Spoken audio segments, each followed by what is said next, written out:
So here we are again, holiday weekend, right? I believe this, well, what's the holiday tomorrow? Anyway, So. Yep. Yeah, we're here. And we're still working with white magic. It's rule 2 in the book. If you have a book in print, it's page 73. If not, it's rule 2 is where we're going to start.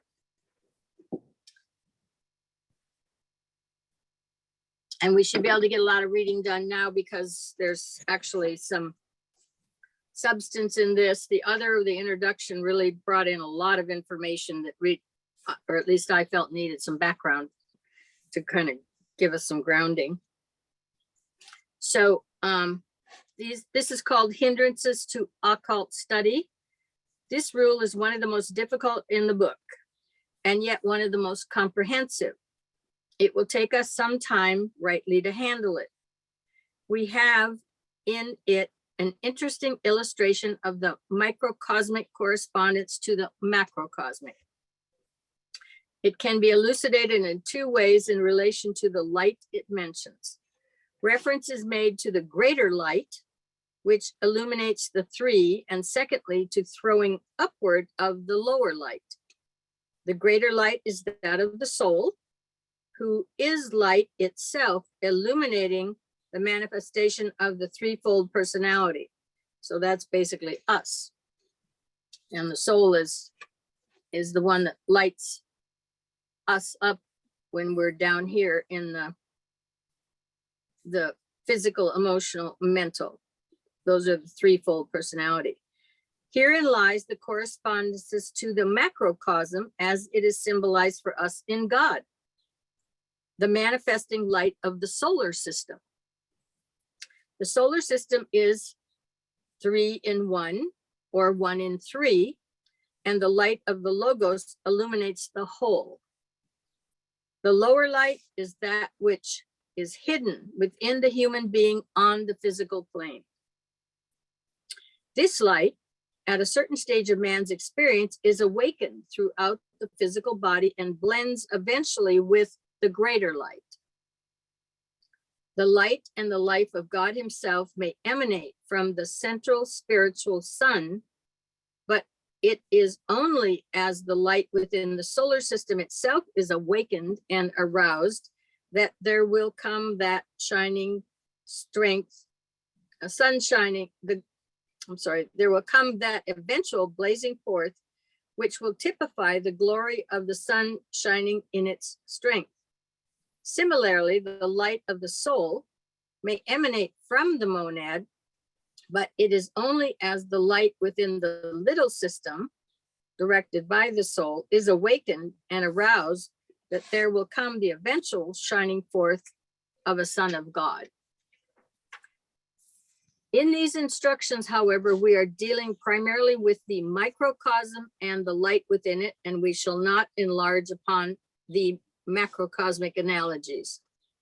In considering this second rule, we must note that a conscious relation has been established between the soul and its shadow, the man on the physical plane.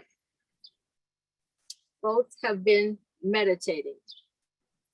Students would do well to note this and to remember that one of the objectives of the daily meditation is to enable the brain and the mind to vibrate in unison with the soul as it seeks in meditation deep to communicate with its reflection. And that little in meditation deep quote, he refers elsewhere in his material that basically the soul is in meditation deep during our incarnations for the most part, and very early stages of the incarnation process, the soul probably is in deep meditation, never bothers to even look in the direction of the shadow in those stages, because there's no hope of connecting until you've gotten to a certain point anyway. The correspondence to this relation or synchronizing vibration is interesting.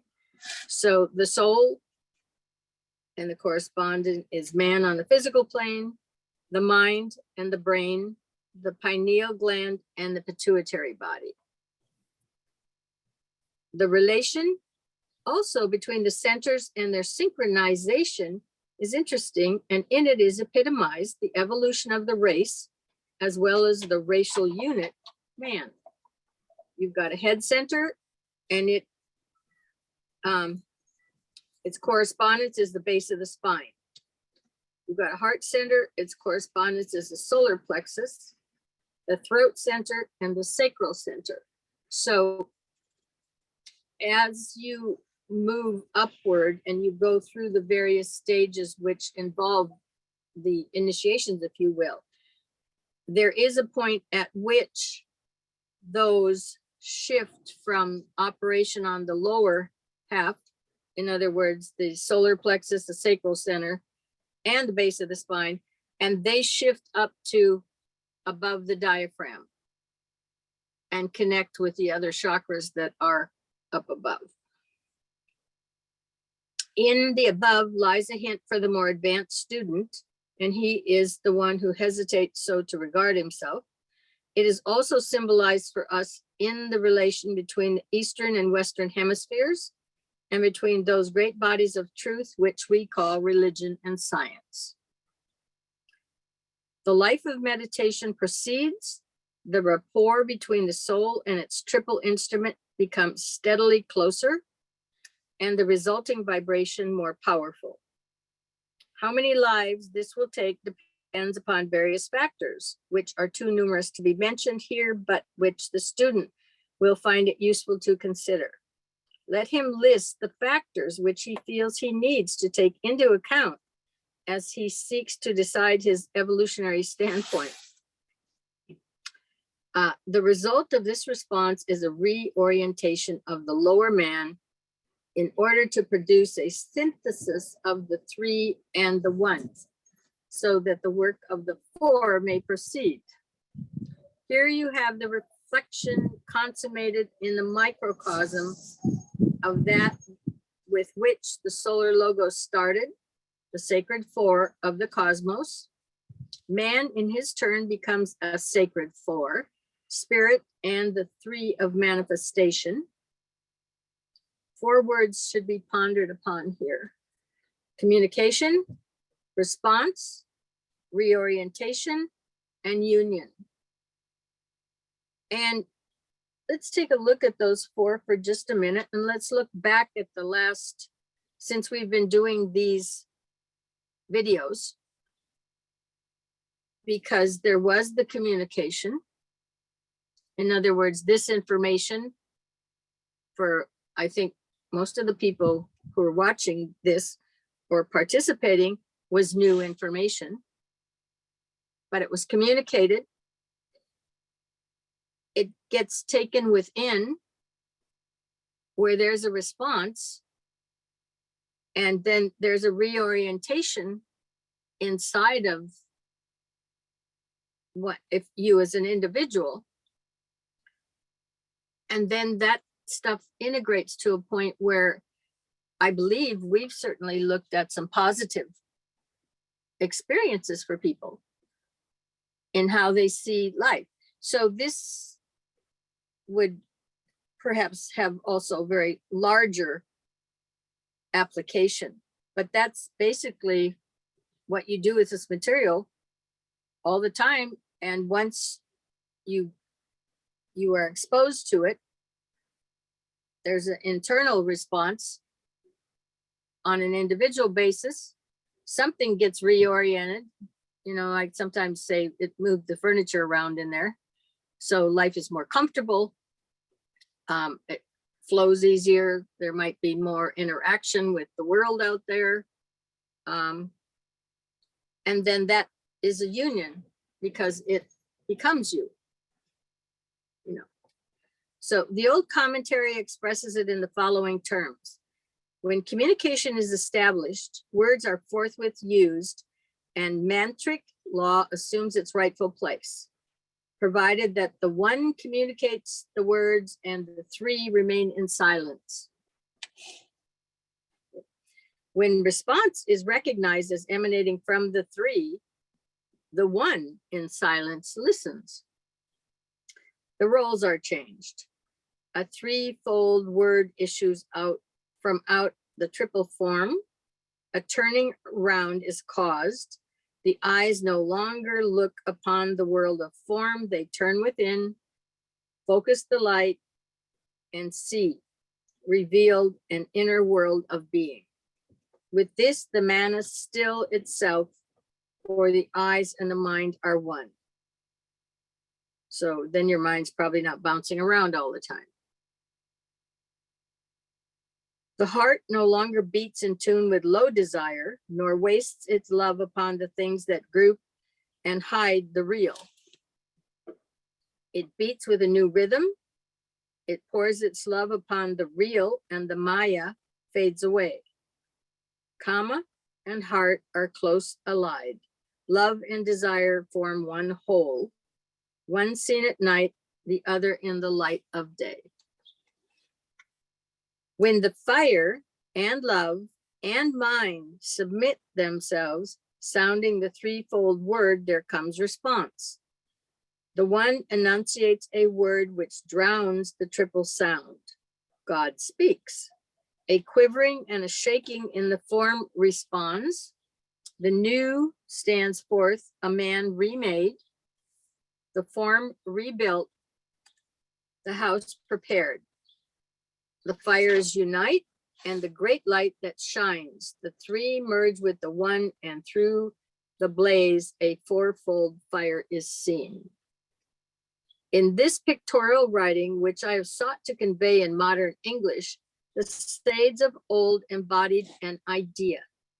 The old commentary from which these words are taken has no assignable date. Should I endeavor to tell you its age, I have no means of proving the truth of my words, and hence would be faced with credulity, a thing aspirants must avoid in their search for the essential real. I have sought in the above few phrases to give the gist of what is expressed in the commentary through the means of a few symbols and a cryptic text. These old scriptures are not read in the way modern students read books. They are seen, touched, and realized. The meaning is disclosed in a flash. Let me illustrate. The words, the one enunciates the word which drowns the triple sound out, are depicted by a shaft of light ending in a symbolic word in gold superimposed over three symbols in black, rose, and green. Thus are the secrets guarded with care. I felt that, and anytime you want to have a little break or make a comment, just let me know, please. Otherwise, I'm going to keep reading. Okay. I felt it might be of interest to students to know this much about this ancient text book of the adepts. Our consideration of this rule will fall into two parts. The relation between the soul and the personality. This will be handled particularly with reference to meditation in the daily life, more than from the theoretical or the academical. The significance of the words, the lower light is thrown upward. These deal with the centers and the Kundalini fire. I would like here to point out the advisability of each student arriving at an understanding of his etheric body, and this for certain reasons. First, the etheric body is the next aspect of the world substance to be studied by scientists and investigators. This time will be hastened if thinking men and women can formulate intelligent ideas anent this interesting subject. We can aid in the revolution of the truth of our clear thinking, and from the standpoint of the present pronouncements about the ether. Scientists will eventually arrive at an understanding of etheric forms or bodies. Secondly, the etheric body is composed of force currents, and in it are vital centers linked by lines of force with each other, and with the nervous system of the physical man. Through these lines of force, it is connected also with the etheric body of the environing system. Note that in this lies the basis for a belief in immortality, for the law of brotherhood or unity, and for astrological truth. So you are wired and plugged in through that etheric. Thirdly, the need of realizing that the etheric body is vitalized and controlled by thought and can, through thought, be brought into full functioning activity. This is done by right thinking and not by breathing exercises and holding the nose. When this is grasped, much dangerous practice will be avoided and people will come into a normal and safe control of that most potent instrument, the vital body. That this end may be rapidly consummated is my earnest wish. Occult study is of profound importance, and students of these sciences must bring to bear upon them all that they have of the mental application and concentrated attention. It involves also the steady working out of the truths learnt. Occult study, as understood in the Occident, is intellectually investigated but not practically followed. Theoretically, some glimmering of light may be appreciated by the man who aspires to the occult path, but the systemic working out of the laws involved has made small progress as yet. Wherein lies the hindrance? It may be of value if we study three things. The Occidental hindrance to correct occult study. 2, how these hindrances may be surmounted. And 3, certain things the aspirant may safely undertake in the equipping of himself for treading the occult path. For that is the stage, and for the majority, the only stage at present possible. One of the main hindrances to correct apprehension of the laws of occultism and their practical application lies in the fact of the comparative newness of the Occident and the rapid changes which have been outstanding feature of European and American civilization. The history of Europe dates back a bare 3,000 years, and that of America, as we know, barely as many centuries. Occultism flourishes in a prepared atmosphere, in a highly magnetized environment, and in a settled condition, which is the result of age-long work upon the mental plane. This is one of the reasons why India provides such an adequate school of endeavor. Their knowledge of occultism dates back tens of thousands of years, and time has set its mark even upon the physique of the people, providing them with the bodies which offer not that resistance which the Occidental bodies so oft afford. Now, when they're talking about tens of thousands of years, I mean, aren't we only supposed to be 5,000 years old or something? Is that what the Bible tells us? No, not so much. But do they yeah, but go ahead. Good. Oh, I would say they carbon dated Jericho back to like 8,000, between 8,000 and 8,500 BC. So yeah, there's some timeline issues, I think. Yeah, probably so, but I do remember, I think we were only 5,000 years old when I was young. I'm not disagreeing with you because they carbon date now, and they do, and they've got to come to, none of them read Blavatsky, obviously, or they would have gotten the numbers that would have made them choke. So all I'm saying is,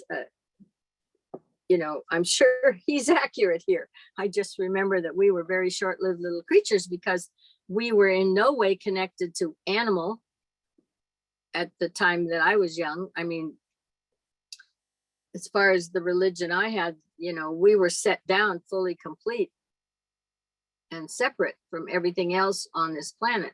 We didn't, you know, somehow we had not evolved here. Evolution was still being challenged at the time that I was real young, and going to Sunday school. So we were separate from everything else in nature. We exceeded the capacities of everything else in nature, and we were separate. And so the attitude at that point in time also was, we can do anything we damn well please it. We won't be, you know, it won't have a consequence. And so that's where a lot of your pollution. In fact, I saw an old movie. It was the first one, I think, where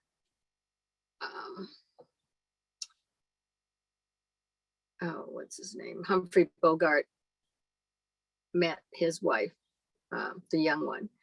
And so, but it was in a tropical island.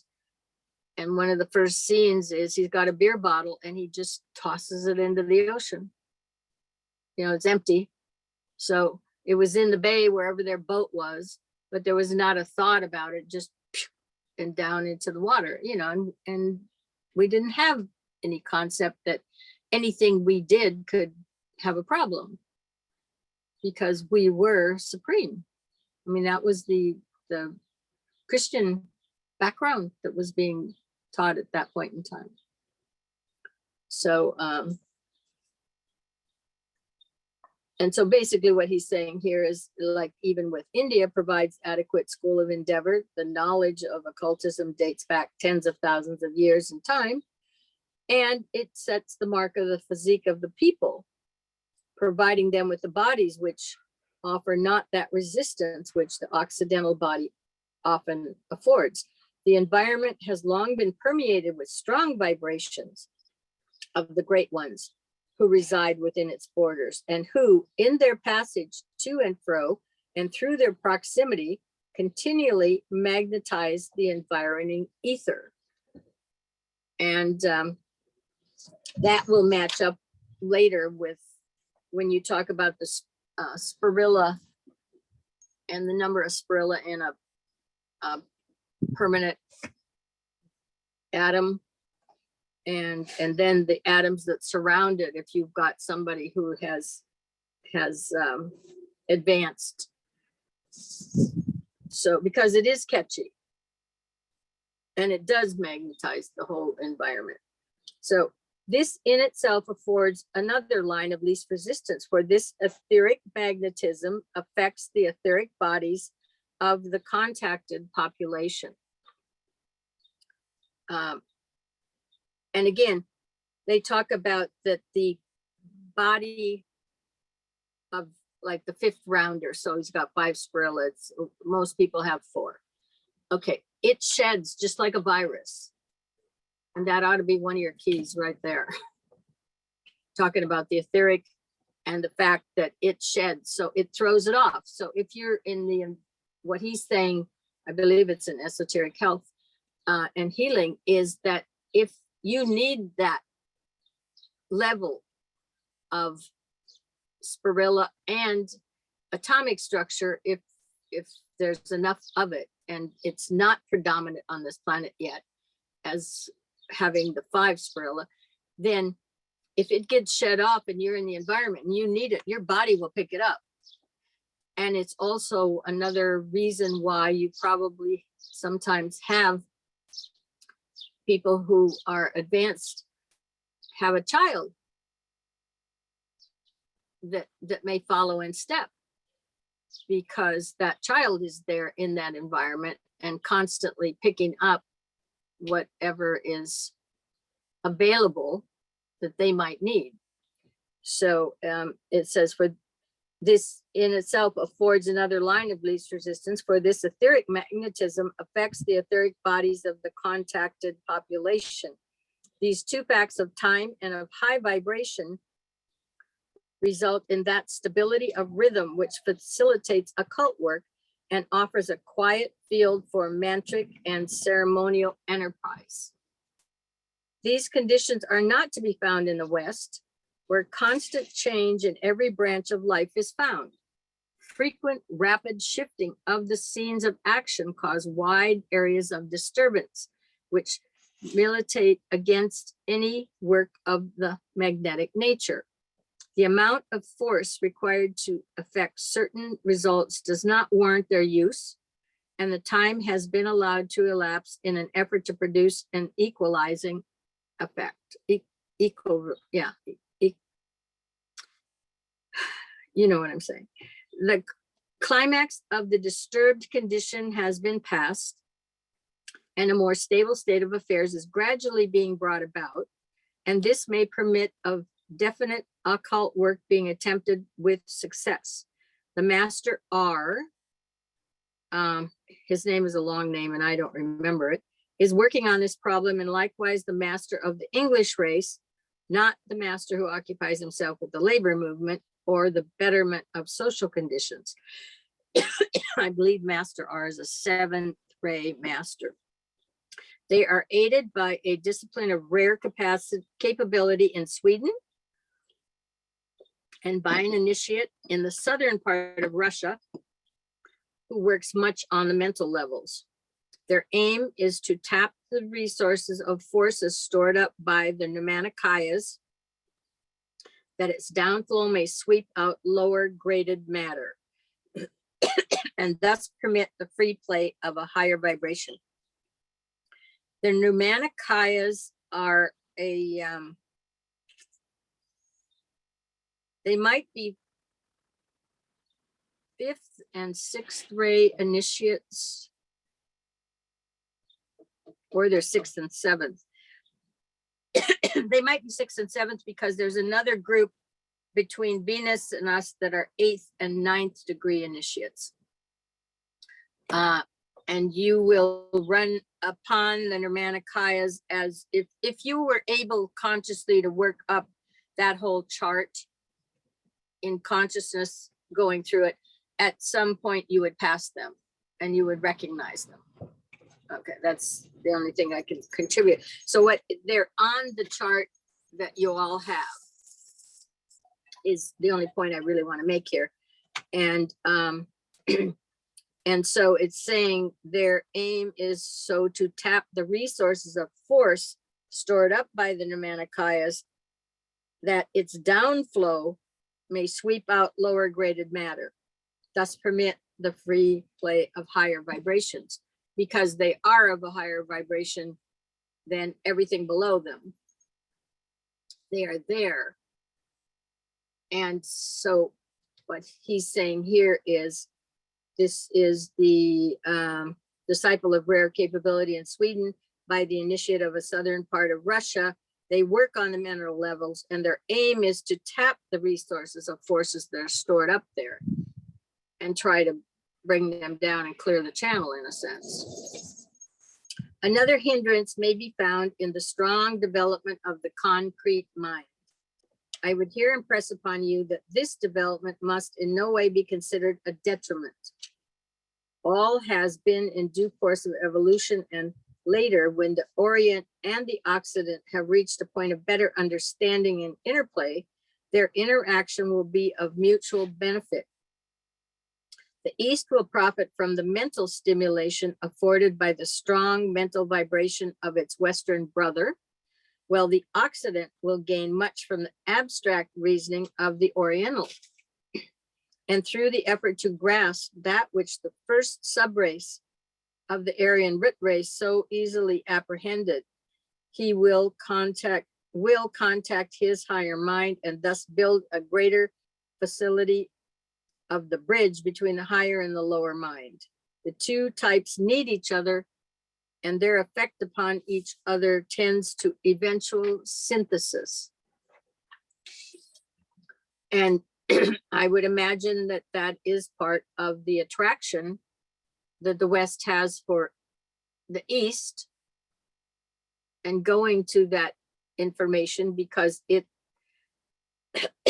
helps to fill in and make that connection and bring in more ideology, if you will, and thoughts that we haven't even embraced yet. At the time when you're first initially, I mean, I suppose that was even the beatniks, which was 50s in New York. And there, did you have Ram Dass here then, or did that have to come like in the late 60s and early 70s? Yeah. And so you had another set in New York in the 50s, which were breaking part of that bridge, opening that avenue up, which were not directly followed in the 60s with what the beatniks had done, but they'd still opened the door. And then the 60s come, and then you get Harrison goes to India, and then some other movie stars went to India and were with, be it the Maharishi and I don't know who else.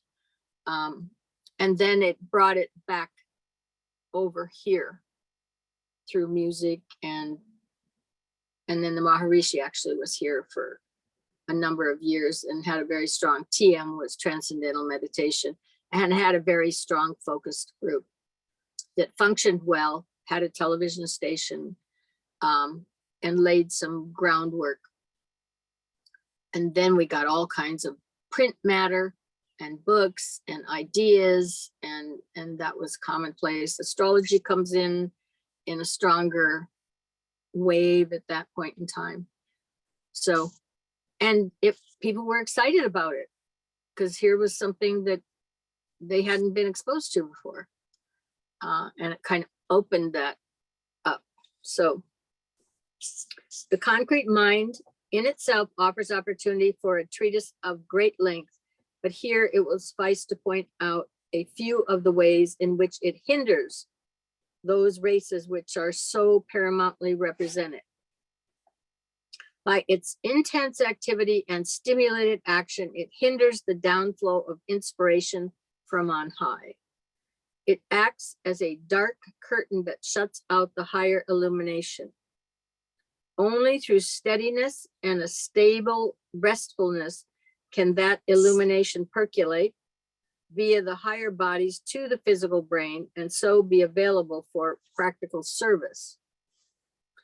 The wisdom of the triad exists for the use of the personality, but is barred by the disquisitions of the lower mind. When the fire of mind burns too fiercely, it forms a current which counteracts the higher downflow and forces the lower fire back into seclusion. Only when the three fires meet through the regulation of the middle fire of mind can a full light be achieved and the whole body be full of light. The fire from above, the triadal light, the fire of the lower self, the kundalini, and the fire of mind, cosmic manas, must meet upon the altar. In their union comes the burning away of all that hinders and the completed emancipation. The third factor which hinders is by discrimination, a faculty of the concrete mental body. The lower bodies are trained in the art of distinguishing illusion from the center of reality. Okay, the real from the unreal, thus the self from the not self. Then ensures consequently a period that must be surmounted, wherein the attention of the ego is centered necessarily on the lower self and its vehicles, and wherein therefore the vibrations of the triad, the laws that deal with the macrocosmic evolution and the subjugation of fire for the use of the divine, have temporarily been in abeyance. When man quickly sees the truth in all that he contacts and automatically chooses truth or the real, then he learns the next lesson of joyful action, and the path of bliss opens before him. When this is so, the path of occultism becomes possible for him, for the concrete mind has served its purpose and has become his instrument, not his master, his interpreter, and not his hinderer. The concrete mind hithers in another and more unusual way, and one that is not realized by the student who attempts at first to tread the thorny road of occult development. When the concrete mind is rampant and dominates the entire personality, the aspirant cannot cooperate with these other lives and diverse evolutions until love supersedes concrete mind.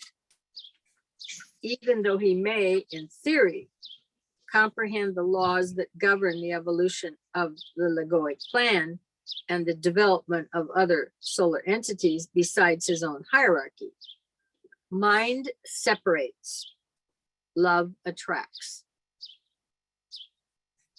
Mind creates a barrier between a man and every suppliant deva.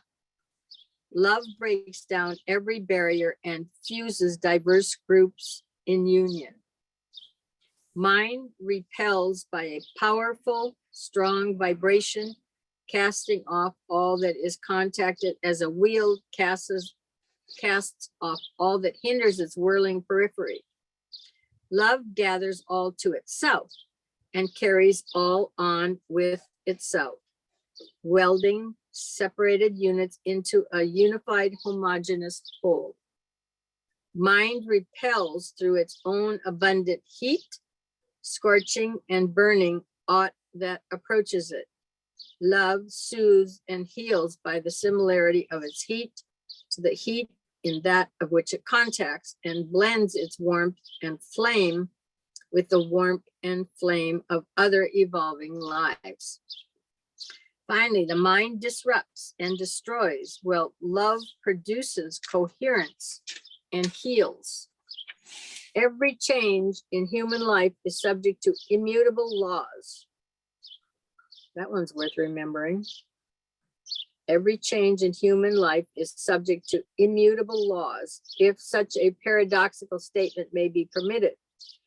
In the attempt to find out these laws, in order to conform to them, the occultist begins to offset karma and thus colors, not the astral light. The only method whereby these laws can as yet be apprehended by the many who are interested is by a close study of the vicissitudes of daily existence as spread over a long period of years. By the outstanding features of a cycle of 10 years, for instance, as they are contrasted with the preceding or succeeding similar period, a student can approximate the trend of affairs and guide himself thereby.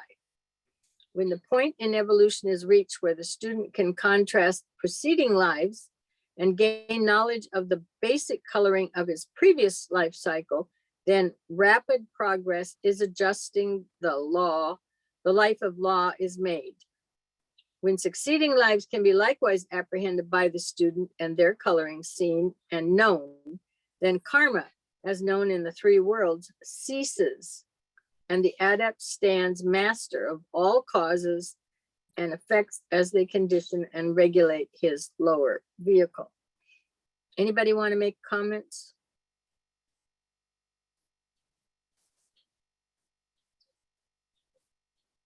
Silence is golden. That sentence is worth looking at again. Actually, I'm going to go up to where the point of in evolution is reached, where the student can contrast preceding lives and gain knowledge of the basic coloring of his previous life cycle.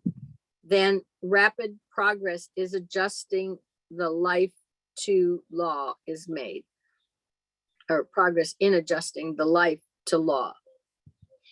When succeeding lives can be likewise apprehended by the student and their coloring seen and known, then karma, as known in the three worlds, ceases. And he stipulates there, because it isn't just our own little personal karma or what we just did in previous lifetimes. We also carry with us the karma of the planet in its relation with its surrounding cosmos. So his stipulation there is when succeeding lives can likewise be apprehended by the student and their coloring and known, then karma, as known in the three worlds. That's his stipulation, is we still, when you move up into that spiritual triad, you still have the karma the planet has. You know, even if your own personal little karma for all the diddy bobs you did down when you were in the lower three are absolved and no longer hold you, you don't unload karma itself, because the whole cosmos has karma in its relations with other aspects and entities in the cosmos. So it's a word that gets bantied around a lot on a lower, more personal level. People love to throw that at other people. Basically, a lot of times you'll hear that comment, you know, well, they're really gonna incur karma, or they're, you know, or so on and so forth. But that's just the little three worlds he's talking about here. There's much grander karma, and karma is inevitable. The whole cosmos has it. It's just talking about the different relationships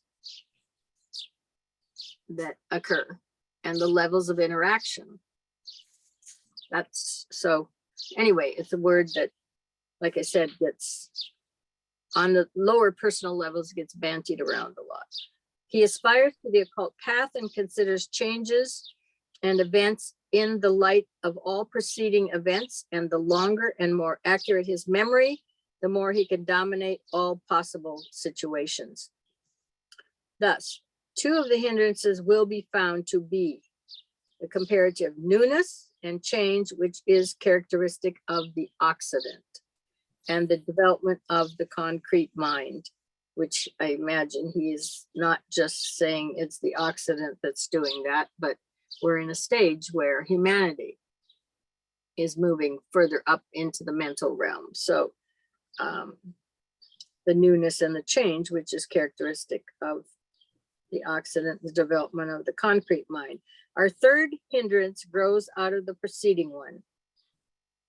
It consists of the emphasis that has been laid in the West upon the material side of things. First, the world of spirit, or the formless abstract world of subjective consciousness, is not recognized in a scientific sense.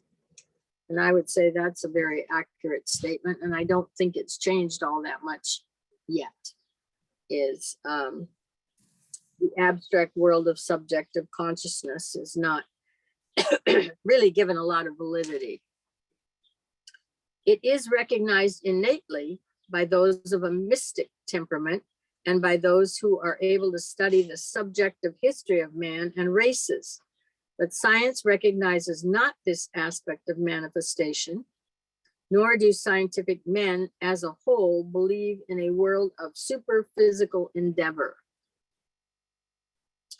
All that in the earlier races held paramount place in the lives and thoughts of the people are now approached skeptically, and discussions are preceded by a question mark.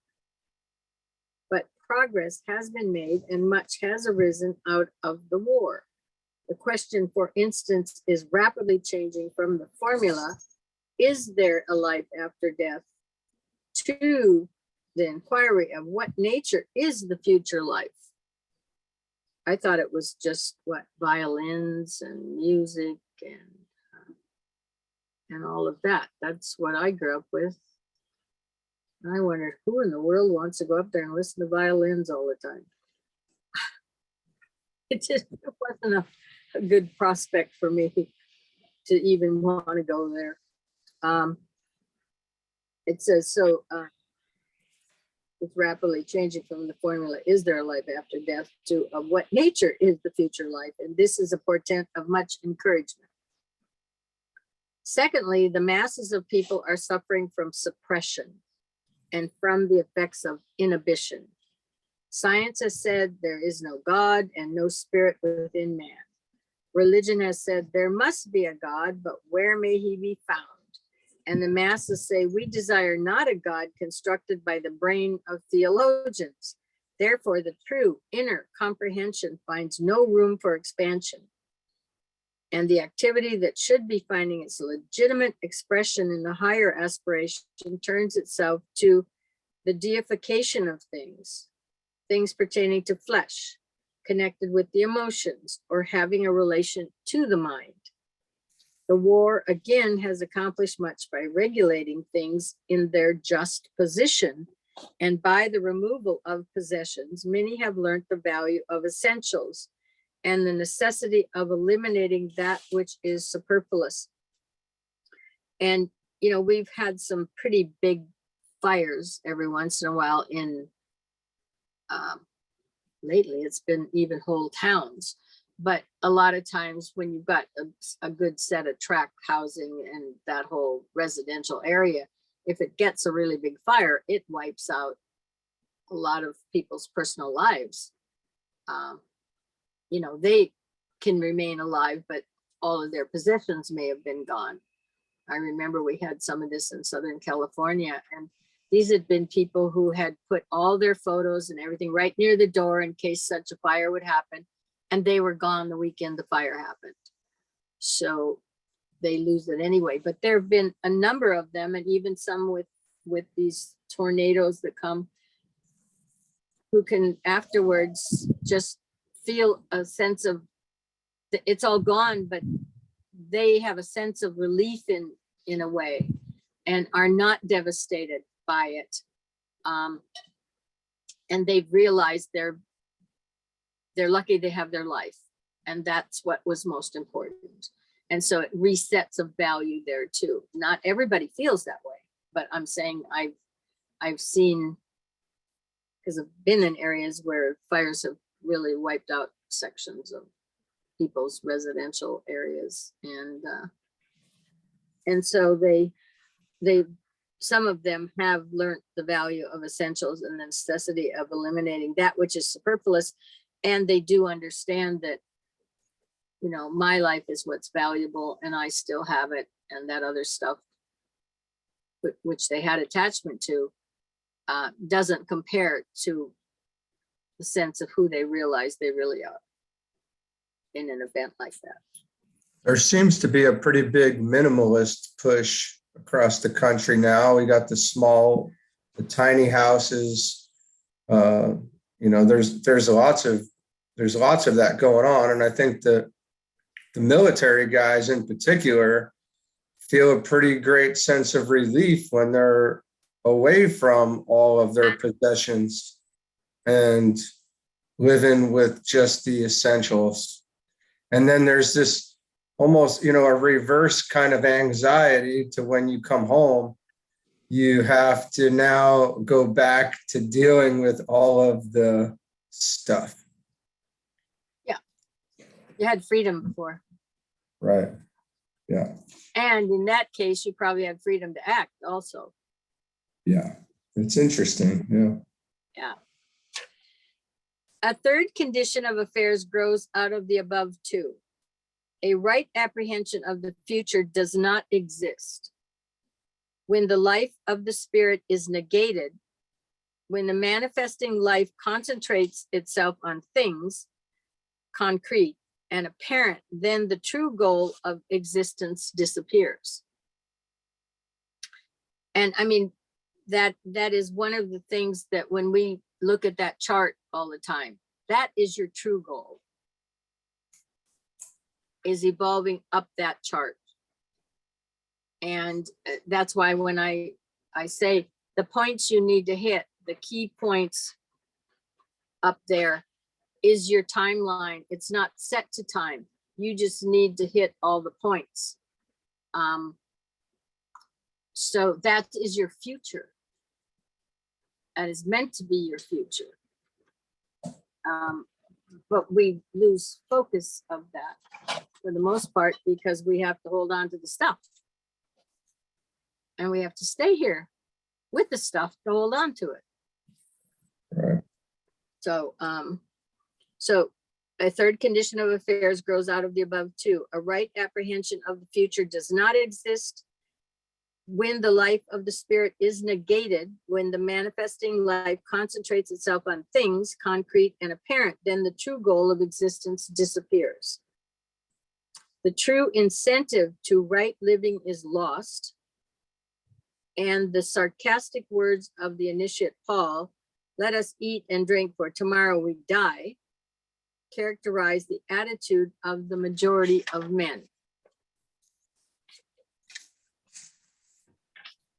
Men deaden the inner voice that bears witness to the life hereafter, and they drown the words that echo in the silence by the noise and the whirl of business, pleasure, and excitement.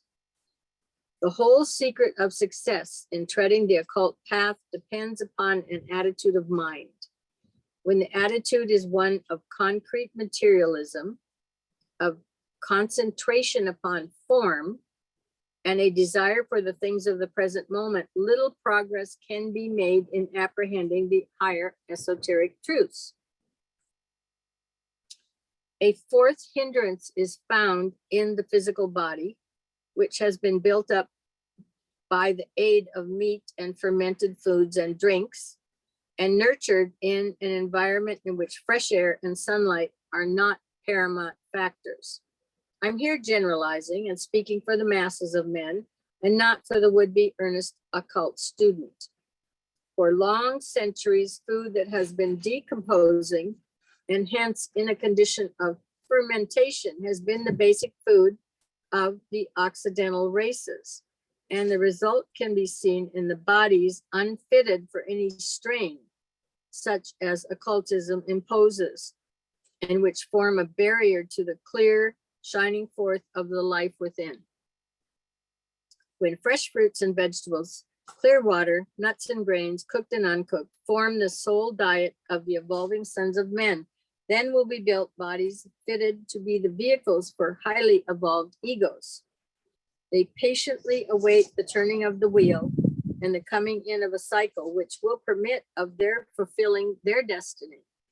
The time is not yet, and the work of elimination and adjustment must be slow and tedious.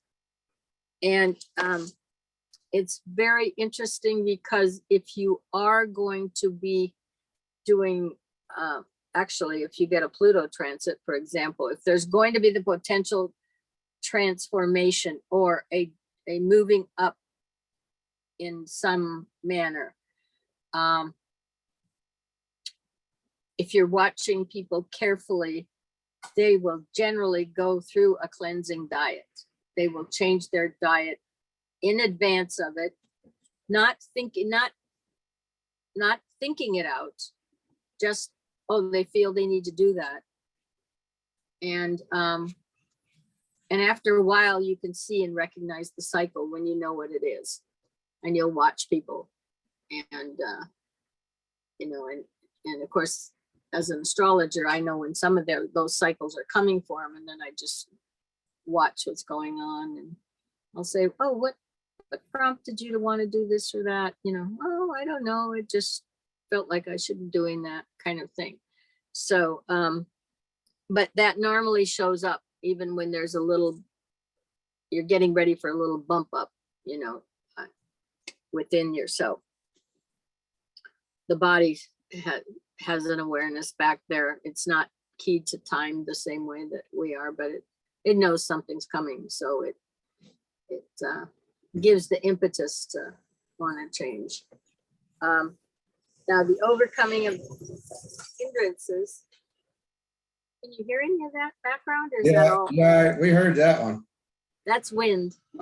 We've been having this for, well, not 24 hours yet, but this is a bigger one. Last night was bigger than the daytime was earlier in the day, but we get them about this time of the year. coming into the beginning of June. So the overcoming of hindrances, certain paramount realizations must precede this work of removing hindrances, and they might be enumerated as follow. A realization that in obedience to the next duty and adherence to the highest known form of truth lies the path of further revelation. B, a realization that dispassion is the great thing to cultivate, and that a willingness to undergo joyously any amount of temporary inconvenience, pain, or agony must be developed, having in view the future glory which will blot out the clouds of the passing hour.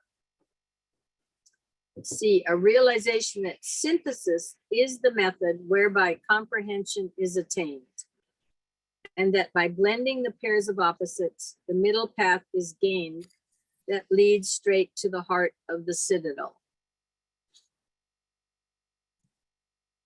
With these three things paramountly controlling his views on life, the student may hope by strenuous endeavor to overcome the four hindrances which we have touched upon. In taking up our consideration of the second rule, we will deal first with the relation of the soul to the personality, primarily from the standpoint of meditation. We are dealing therefore with the greater light, and will take up later the throwing upward of the lower light. This is in line also with the law of occult knowledge that one begins with universals. It should be borne in mind that these rules are only for those whose personality is coordinated and whose minds are gradually being brought under control. The man, therefore, is utilizing the lower mind, the reasoning mind, whilst the soul is utilizing the higher or the abstract mind. Both units are working with two aspects of the universal principle of mind. And in this ground, their relation becomes possible. The man's work with his mind is to render it negative and receptive to the soul, and this is his positive occupation. Note the use here of the word positive in an attempt to make the mind receptive, for herein lies the clue to right action. The soul's work in meditation is to make the point of that meditation so positive that the lower mind can be impressed, and so the lower man can be brought in line with the eternal plan. Thus again, we have a relation established between a positive and a negative vibration, and the study of these relations carries much information to the student and is part of the teaching given in preparation for the first initiation. A list of these related situations here might be given, showing them in their progressive relation on the path of evolution. The relation between male and female physical bodies, called by man the sex relation, and deemed of such paramount importance at this time. In the veil of illusion, the symbol often engrosses attention, and that which it represents is forgotten. In the solving of this relationship will come racial initiation, and it is with this that the race is now engrossed. Now, the relation between the astral body and the physical, which for the majority is the control by the positive astral nature of the negative automatic physical. The physical body, the instrument of desire, is swayed and controlled by desire, the desire for physical life, and the desire for the acquisition of the tangible. The relation between the mind and the brain, which constitutes the problem of the more advanced men and races, and of which the vast system of schools, colleges, and universities indicate the importance. Much progress in this relation has been made during the past 50 years, and the work of psychologists mark its highest point. When this is understood, the mind will be regarded as the positive factor, and the other two aspects of the form nature will respond receptively. They will be the automatons of the mind. The relation between the soul and the personality, which is the problem engrossing the attention of aspirants now, for they are the pioneers of the human family, the pathfinders into the world of the soul. With this relation, the mystics and the occultists concern themselves. The relation between the centers below the diaphragm and those above or between. The center at the base of the spine and the 1,000-petal lotus, the head center. In this, the 4 petals of the basic center become the many, or the quaternary is lost in the universal. The sacral center and the throat. In this, there comes a union between the 12 creative hierarchies and the quaternary, and the secret of the 16 petals of the throat lotus is seen. The solar plexus center and the heart, in which the 10 of the perfect man in this solar system is lost in the consummated 12. As the 12 creative hierarchies in their outer and creative aspect are contacted by the man who is the perfected quaternary from the standpoint of form, so in the relation between the solar plexus and the heart is the second aspect perfected. The love of the soul can express itself perfectly through the emotional nature. Now, the relation between the 2 head centers, or between the center between the eyebrows and the center above the head, this relation is set up and stabilized when the soul and the body are a functioning unit. The relation between the pineal gland and the pituitary body as a result of the above. The relation between the higher and the lower mind, involving steady and increasing soul contact. The meditative attitude of the soul is duplicated in the 3 bodies or by the spiritual man, and the steady meditation of the soul goes on also on its own plane. It is with this and with its effects that we are primarily concerned in this rule. A later relationship, which in no way concerns us, is set up after the 3rd initiation between the soul and the monad. And throughout the course of cosmic evolution, these relationships will emerge. The race as a whole is, however, only concerned with the setting up of a relation between the soul and the body. And beyond this, there is no need to go. As the man seeks to reach control of the mind, the soul in its turn becomes more actively aggressive. The work of the solar angel has hitherto been largely in its own world and concerned with its relation to spirit. And with this, the man working through his cycles on the physical plane has had no concern. The main expenditure of energy by the soul has been general and outward going,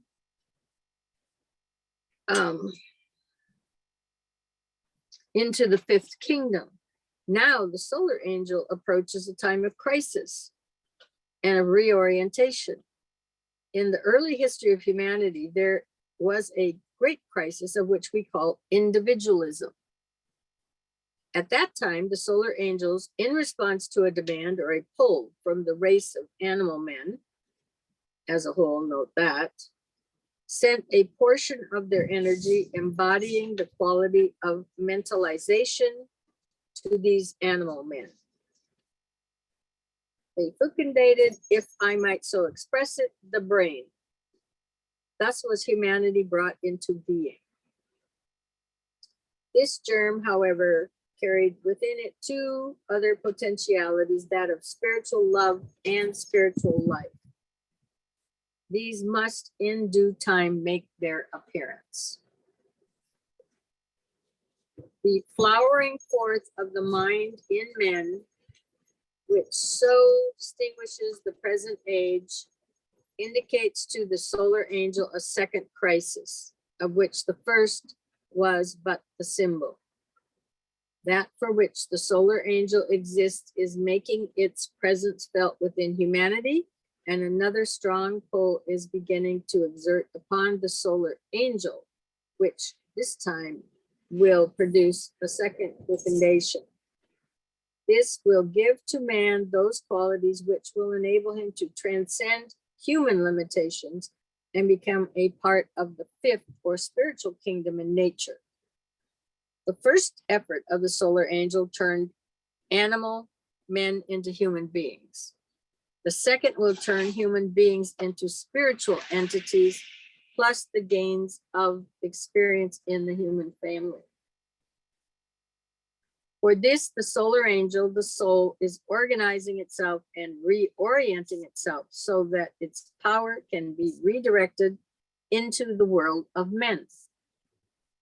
Contact must be made by the soul between the lower aspect of its triple nature and the aspect which has already found lodgment in the brain of man.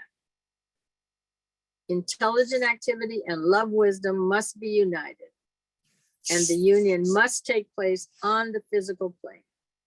In order to do this, the soul is entering into meditation deep in union with all other souls who may have brought their instrument into a responsive state. This is the basic group meditation, and when a man achieves what the Oriental books call samadhi, he has succeeded in participating as a soul in this group meditation and enters upon that cycle of service, which expresses itself through the planetary hierarchy. The rational mind and the abstract mind function as a unit, and the motivating principle is love. The soul, expressing love and abstract intelligence, is at one with its expression on the physical plane through the brain. And when this is the case, the lower man has synchronized his meditation with that of the soul. This is the objective of our work. Let this not be forgotten, and let every effort be made to bring the mind and the brain into such a functioning condition that a man can slip out of his own meditation and, losing sight of his own thoughts, become the soul, the thinker in the kingdom of the soul. It is perhaps a new thought to some that the soul is organizing itself for effort, reorienting its forces and preparing for a fresh and powerful impulse, but so it is. All forms of life under the force of evolution pass from initiation to initiation, and the soul is not exempt from the process.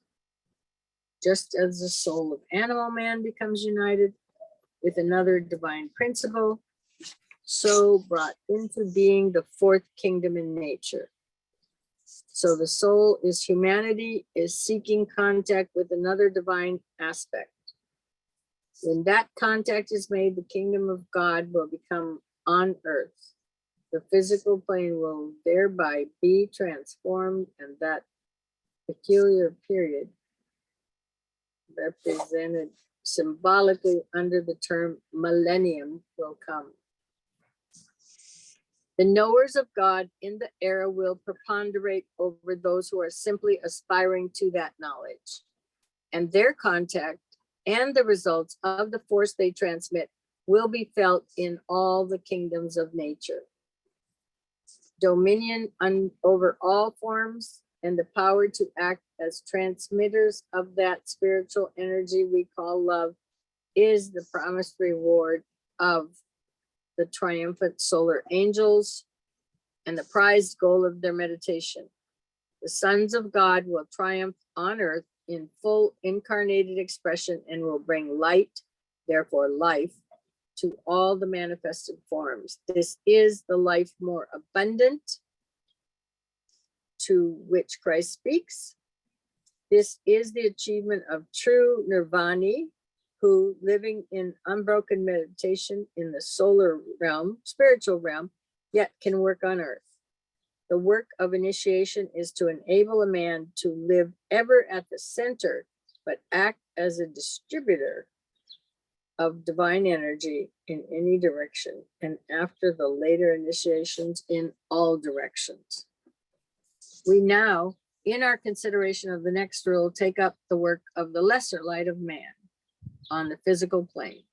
I, who have entered somewhat into an understanding of the life of the solar angel, seek to assure my fellow pilgrims that the passing things of the senses are but trivial and of no value compared to the rewards here and in this life to the man who seeks to merge his everyday consciousness with that of his soul. He enters them into the community of his souls and stands not alone. The only lonely periods are the result of wrong orientation and the holding on to that which hides the vision and fills the hands so full they cannot grasp what has been called the jewel in the lotus.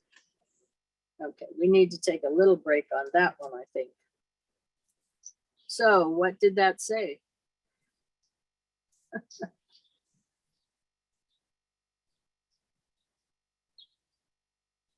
Just get your stuff together, man. Yeah, I mean, when this was read to me, because we did the same thing, we had a group like this, I couldn't have told you from one sentence to the next what it meant. You know, I was listening, but it mentally, it made, at that point, it made no sense. But it does seep into your consciousness, and your consciousness is hungering for this. Your soul is saying, oh, finally, there's this game plan. Not that you can work deliberately, go in here and deliberately say, okay, I'm going to do all these points, and that way I'm going to make it happen. It's acquainting yourself with the material, but there is a balance of play, because you're still not going to interpret it right. If you had interpreted right in the first place, you wouldn't be needing to read this book. So the mind in itself has its own mindset. Your emotions on the astral plane have their own attitude about what's going on.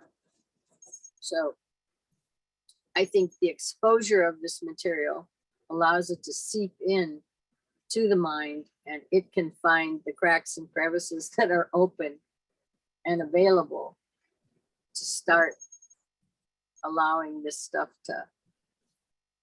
to have an effect. So I could ask, okay, so what's your agenda for tomorrow, guys?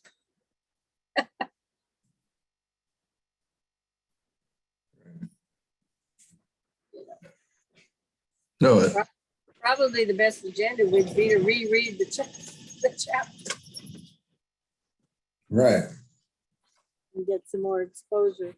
Yeah, but we've got this momentum of our lives, or that inertia that keeps the patterns that need broken going, I guess, you know, or just they need to be Dealt with every shaken day. up. Yeah. Yeah, priorities need to, if you were going to follow this path of priorities, you'd have to look at your priorities and maybe have to readjust them a little bit.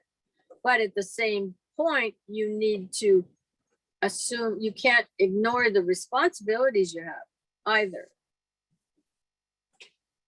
You know, you may prioritize their value maybe a little, in terms of considering he's saying basically with your everyday life, this just either never made it here yet or got pushed to the side, because it's again the signal to noise ratio that when you get into like physical consciousness they talk about.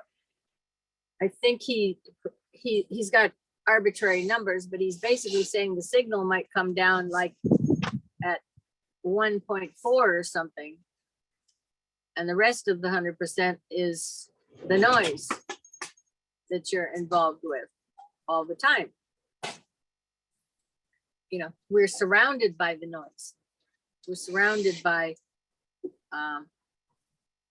those bookcases back there that I see at your house, and the floor that you're actually walking on. In other words, all of that absorbs the majority of our time and space. And this is kind of out of sight, out of mind, especially with the generation that's now coming up, or my kids' generation, which would be one of the first ones that really didn't get having to go to church all the time, or Sunday school, or whatever, because that fell away with the 60s, frankly. All of that. So you don't even get learning the ABCs of occultism that we got, you know, some of the basic principles that got carried down for the last, what, 20 centuries or something. I kind of see it like he's saying, accomplish, you know, all the things that need accomplished inside of an ashram or a monastery, but do that in your life, do that in the midst of your daily life. Yeah. And that's not an easy task. So it has to be active, I think, right? Yeah. There's active participation in it. It does. Even the awareness of it, you know, would certainly initially have to be renewed every so often during the day, until you kind of get that little focus back there that's always there, built in. And I guess I'm pretty sure it was Paramahansa Yogananda, and like I said, out where I lived, his SRF is there, and it was very active in the 60s, and I just lived up the hill from it, so I mean I came down looking at it almost every day to travel elsewhere. And I think I think it was him, somebody had asked him, they found out that they were going to be passing on or something, and made the comment, well, you should start meditating. And the response was, my whole life has been a meditation.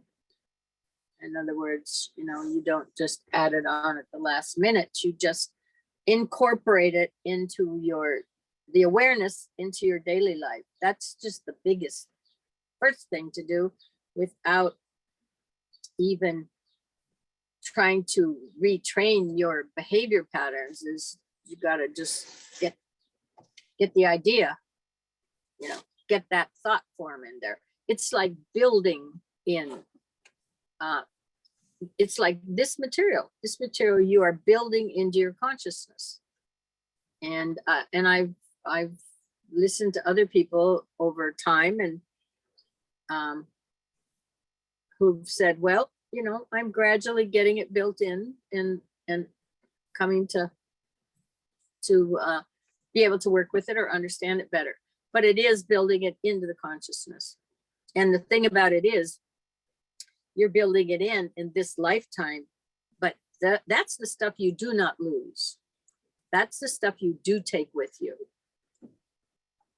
is this awareness. So in other words, it's now part of the history of your soul. It is there. It is accessible to the soul in awareness. And if there's a reincarnation, then it's a lot easier for your reincarnated essence, whatever it is, or little entity, whoever you are, to get access and reacquainted with that, because it's there.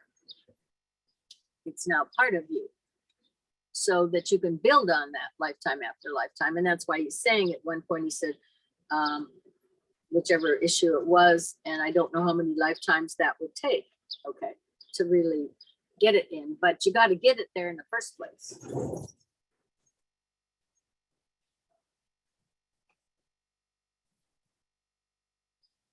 Hey, Bo, are you there? Yep. Is that all I'm going to get out of you? Is a yep? What do you think?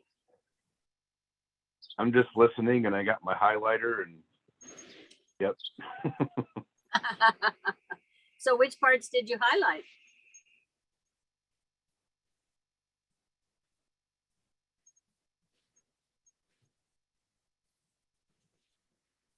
Let's see.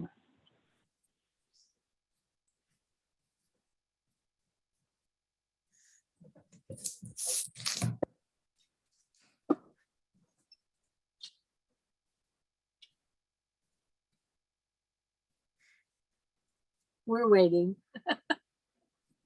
Well, I have a Melinda's- lot. I'm just trying to pick one that will kind of sum things up. Melinda keeps looking up here, so she's waiting.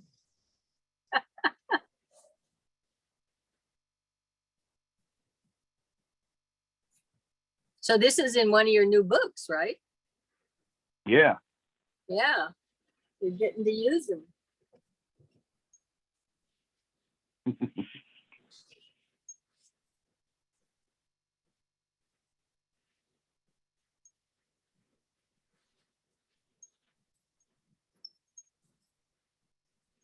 Oh, okay.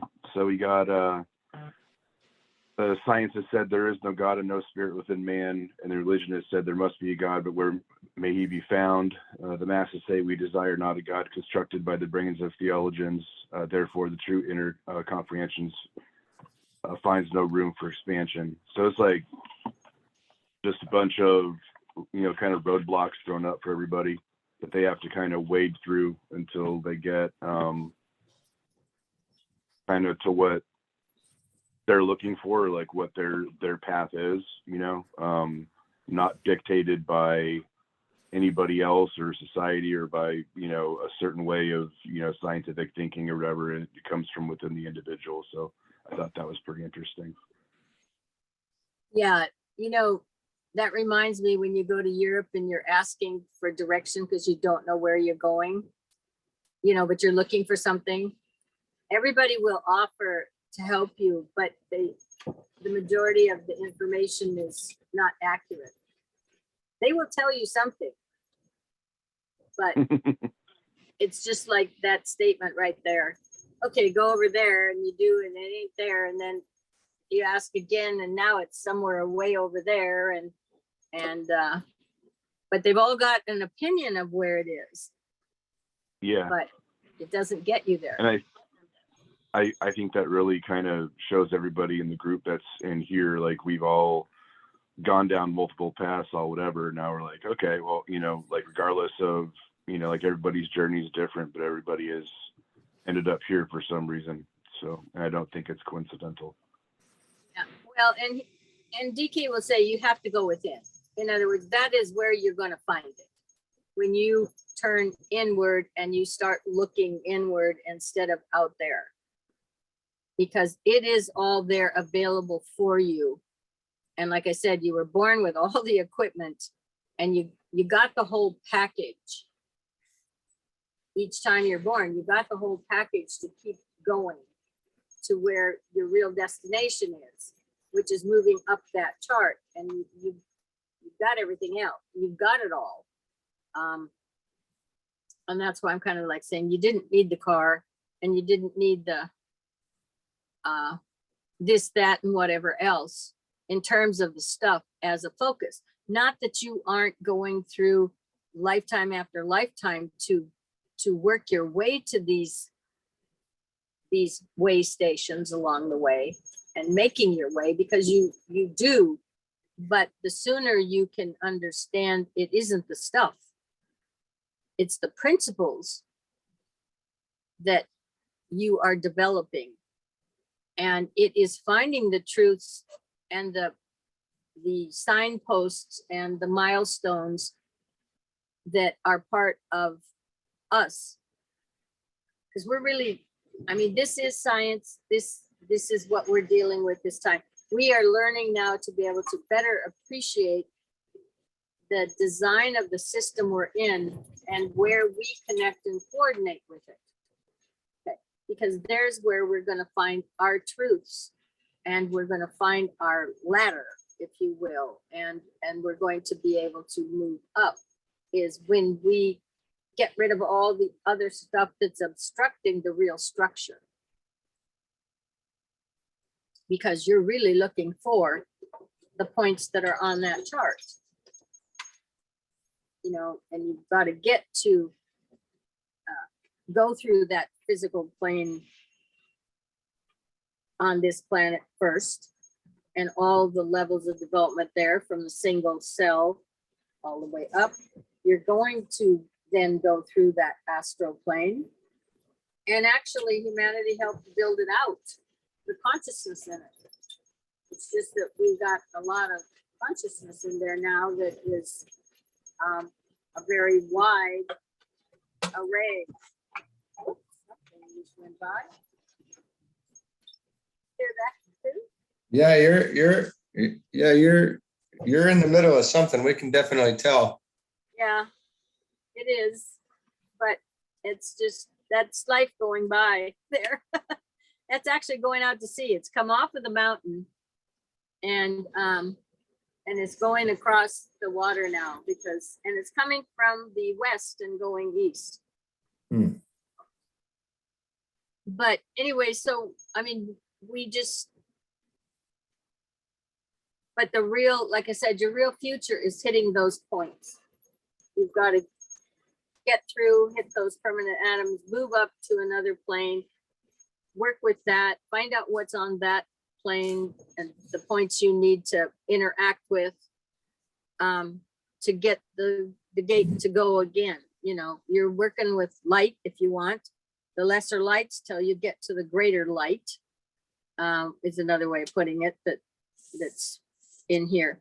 And then it's how much do you need to, how much stuff do you need to do that? Do you think you need to get through this? And then how what is it? It's the Lilliput's. Who is the book? I never read it, but it was a classic, you know, where he gets tied down with all these little strings. All over his travels. Yeah. So, I mean, that's another version of it, is you just, you get tied down. And then there's also, you know, the collective unconscious, and I am sure that we as humans leave a lot of residue. Not every life is fully completed and satisfied before they go back to their soul residence. So there's residue down there, and humanity is certainly not going to leave the garbage. So 9/10 of that is below the surface when we talk about that Plutonian energy, and that the basis of the myths that Campbell and those and Jung and stuff have talked about. So do you get stuck in that for a while, trying to pull some of that up?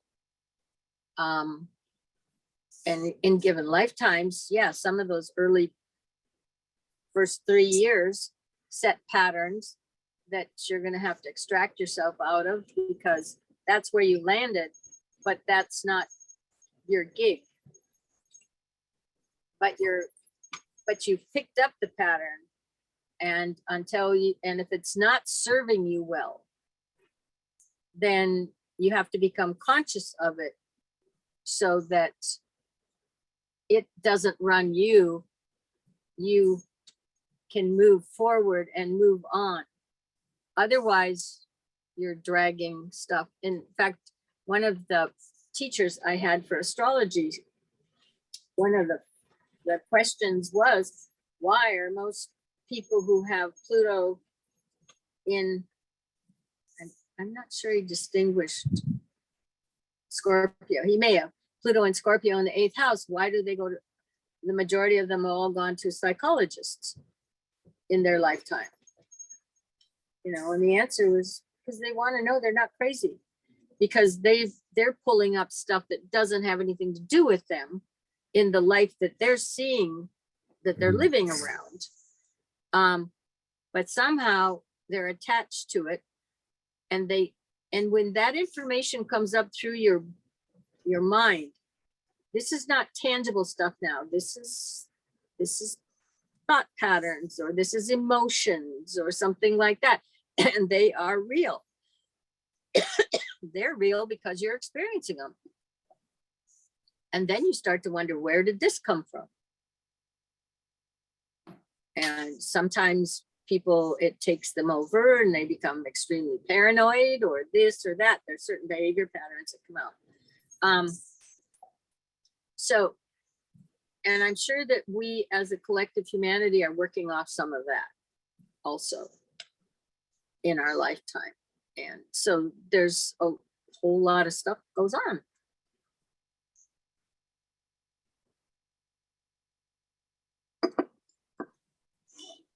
And we do need to, we do not go up into that mental plane and up to that soul, dragging a lot of baggage from the past. It's not interested in the baggage. And so by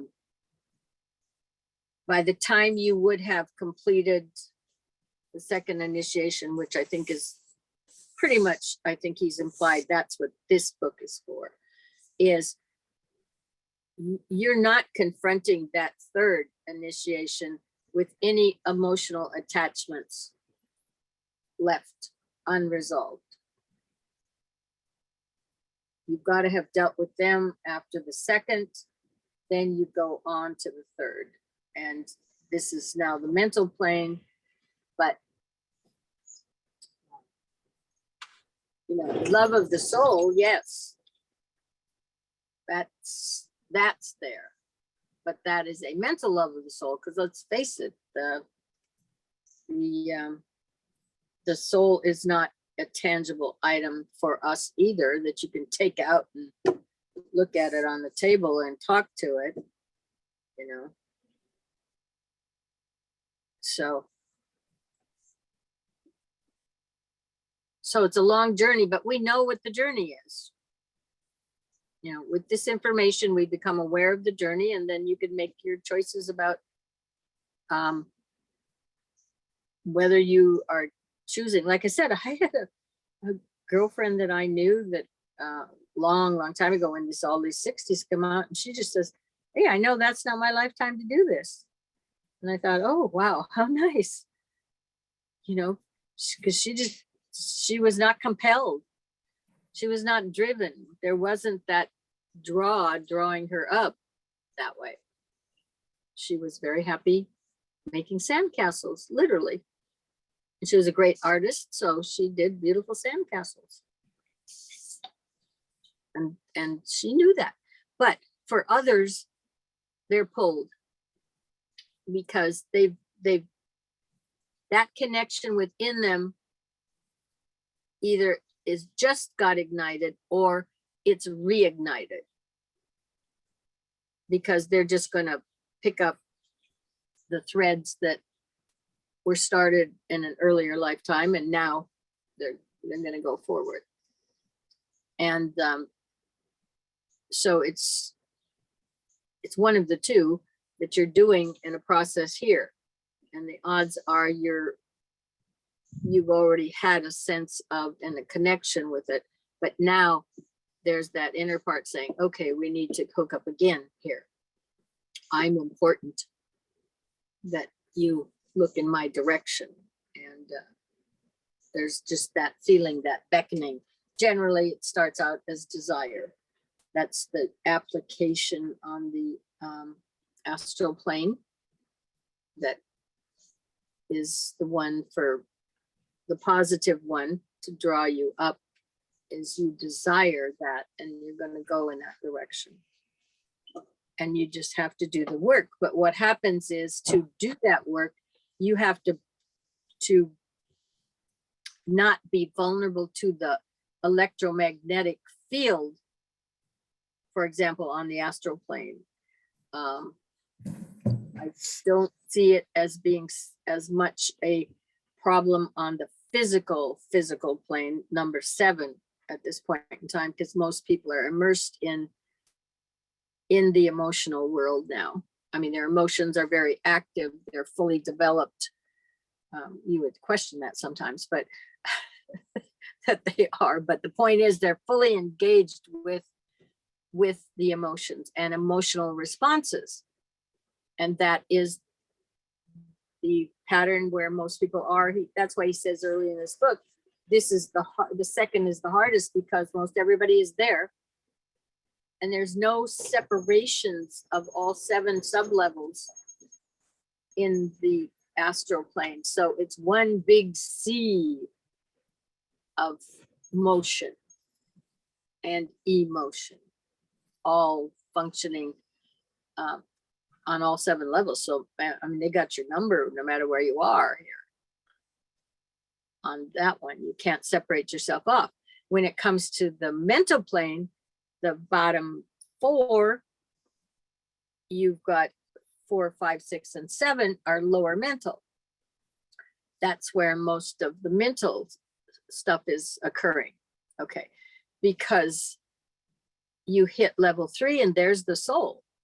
And there is, that bridge has not been gapped for everybody. It will have been gapped when you end up like with Bucke, with connective consciousness, cosmic consciousness. He's saying at some point, everybody will have that by the time they're 3.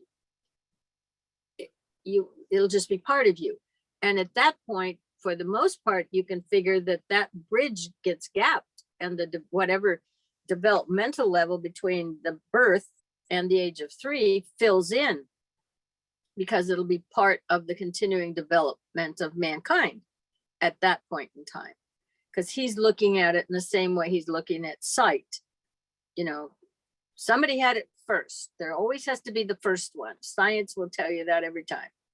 That once it's happened to one unit of the human kingdom, then it will move through the whole of the human kingdom over time.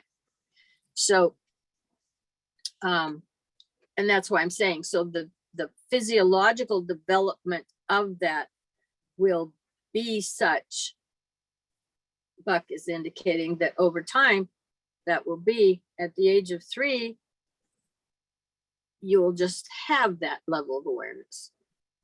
Right now, that's not the case.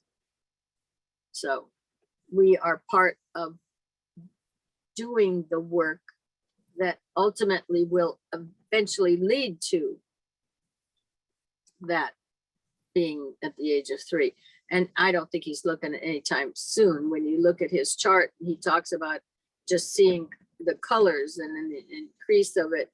It's eons of time, you know, that his chart deals with how long the rate, you know, humanity has had something, and the longer it's had it, the less you're likely to have been born without it. So it's like color blindness. He sees that those are still 2 colors. What is it? It's red and green, I think. Get mixed up sometimes for some people. It hasn't fully straightened out yet or something, but it will eventually. And now it appears that we have a group of people certainly coming in who can see auras and see the different colors. So their eye is the ones who are doing the front work, if you will, of helping develop that in the physical. And they're the forerunners, where most people don't see that yet, but it is progressively coming in. And so they may see the 7 colors. In fact, and those colors it's said to be are much more vibrant and, you know, which they would be there. They don't have to embrace some physical medium to get the color like we do here. I mean, you're going to dye this or that. You have the natural color of the wood of a tree or something like that, but it has to have a medium for that color to come in. In the etheric, they're seeing etheric vision. And so the colors and their capacity to see that, you know, has a certain degree of vibrancy and color is really what I've heard people say who have that capacity. So there's always some forerunners, and then there's the middle group, which is the largest one, and then you'll have people coming from behind, and you need that bell-shaped curve for stability, because the forerunners can you know, they can end up out there, so to speak. They can end up, you know, they get their development goes to a certain point at whatever life or process. And there's probably some bumps along the road. You don't want the whole of society taking the bumps all at the same time. So it's just generally the way it goes. You can't. So you have the extremes on both ends, beginning and the outer edges, but the mass keeps it steady and it keeps that growth and continuum stable. So. And then, you know, if you got to a point of accomplishing the the connection with the soul, the consciousness with the soul, and you've basically done everything you can do down on the bottom 3. The bottom 3 levels, you've accomplished those, then you're moving up into consciousness, but you no longer have a body. You know, it's you're not using the substances of the lower 3 kingdoms unless you come back for some purpose. Otherwise, you're off with functioning in a total different, you've got another 3 levels.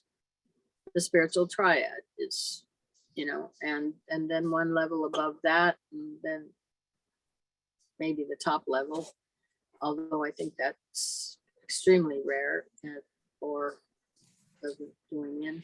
Anyway, you got 7 initiations and 2 to plan your getaway out of here.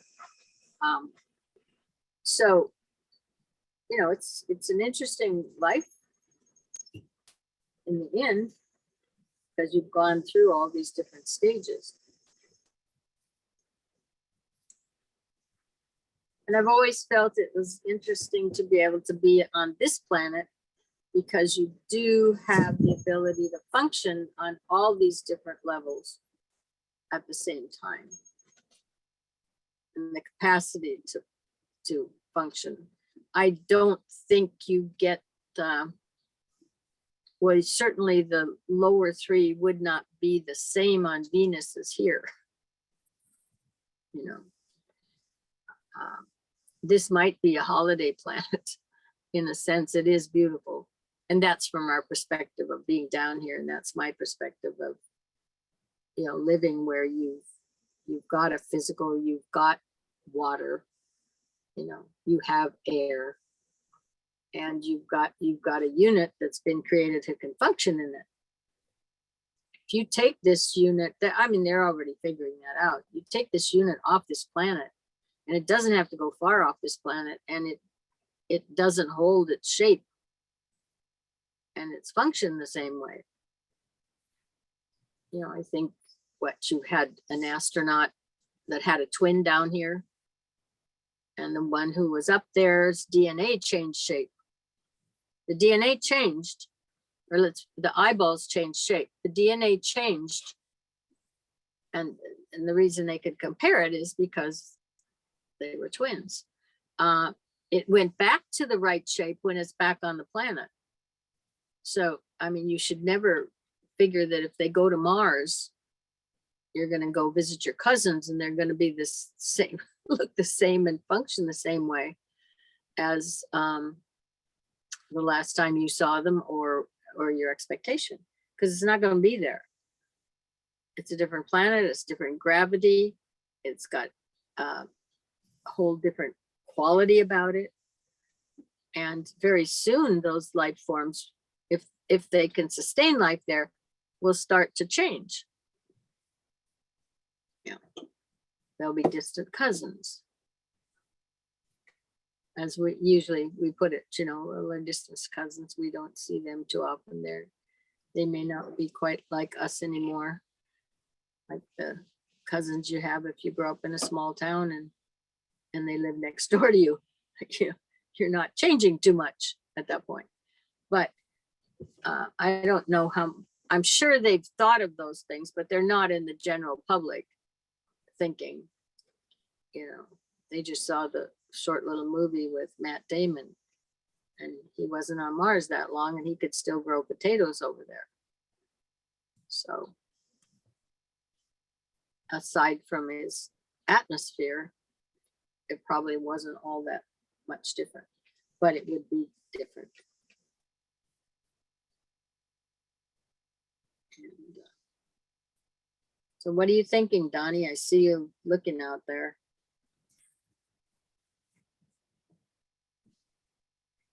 I was just thinking about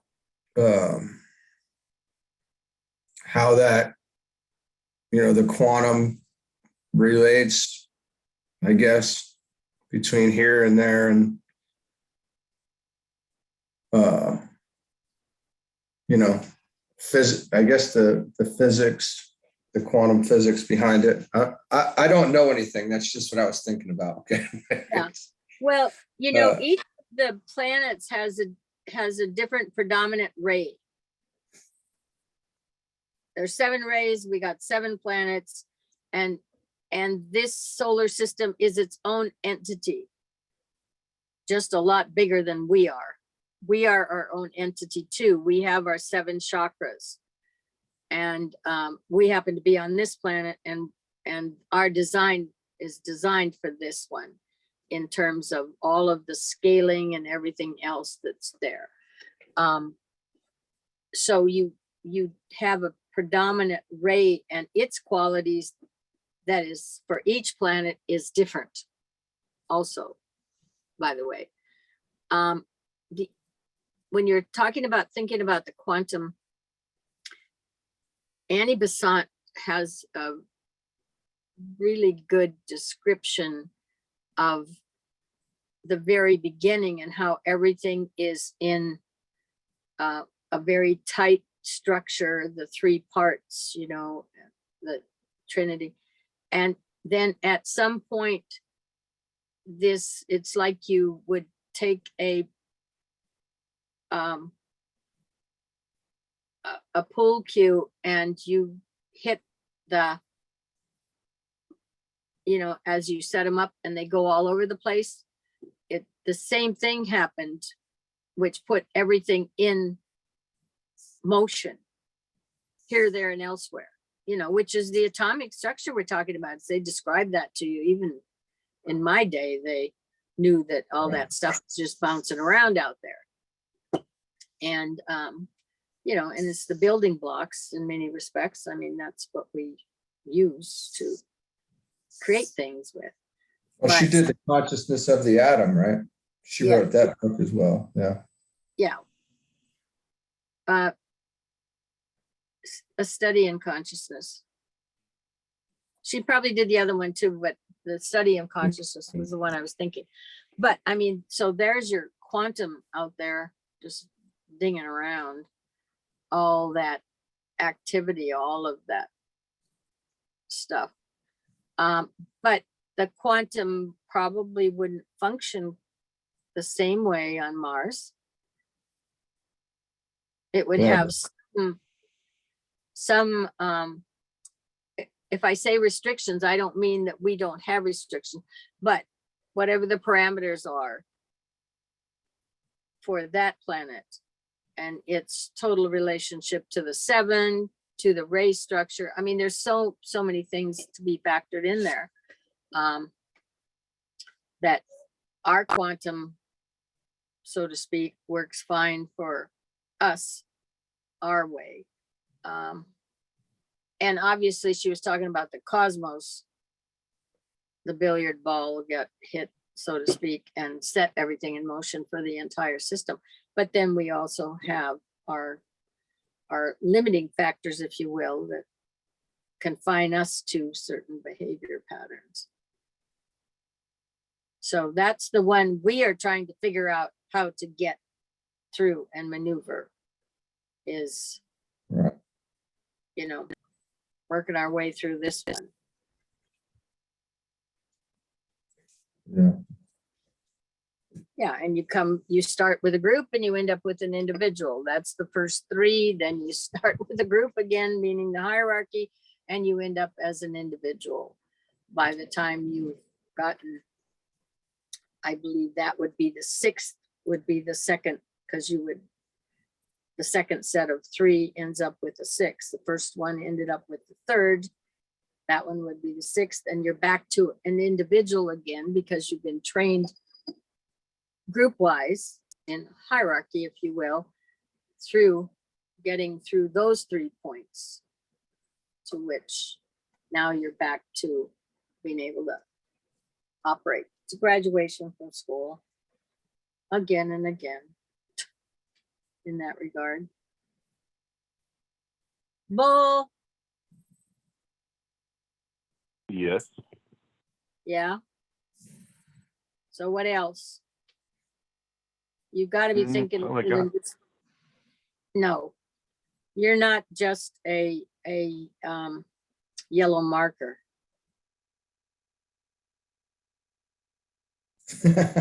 Yeah, for sure.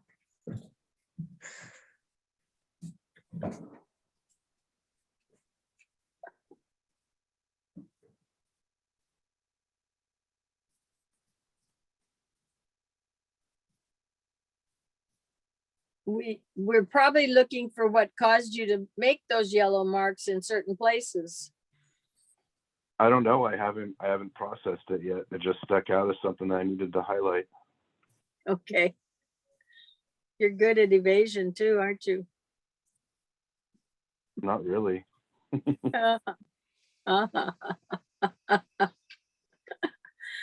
Okay. It's So we like gotta- we're going to bring the subjective work into the objective. Or does that sound?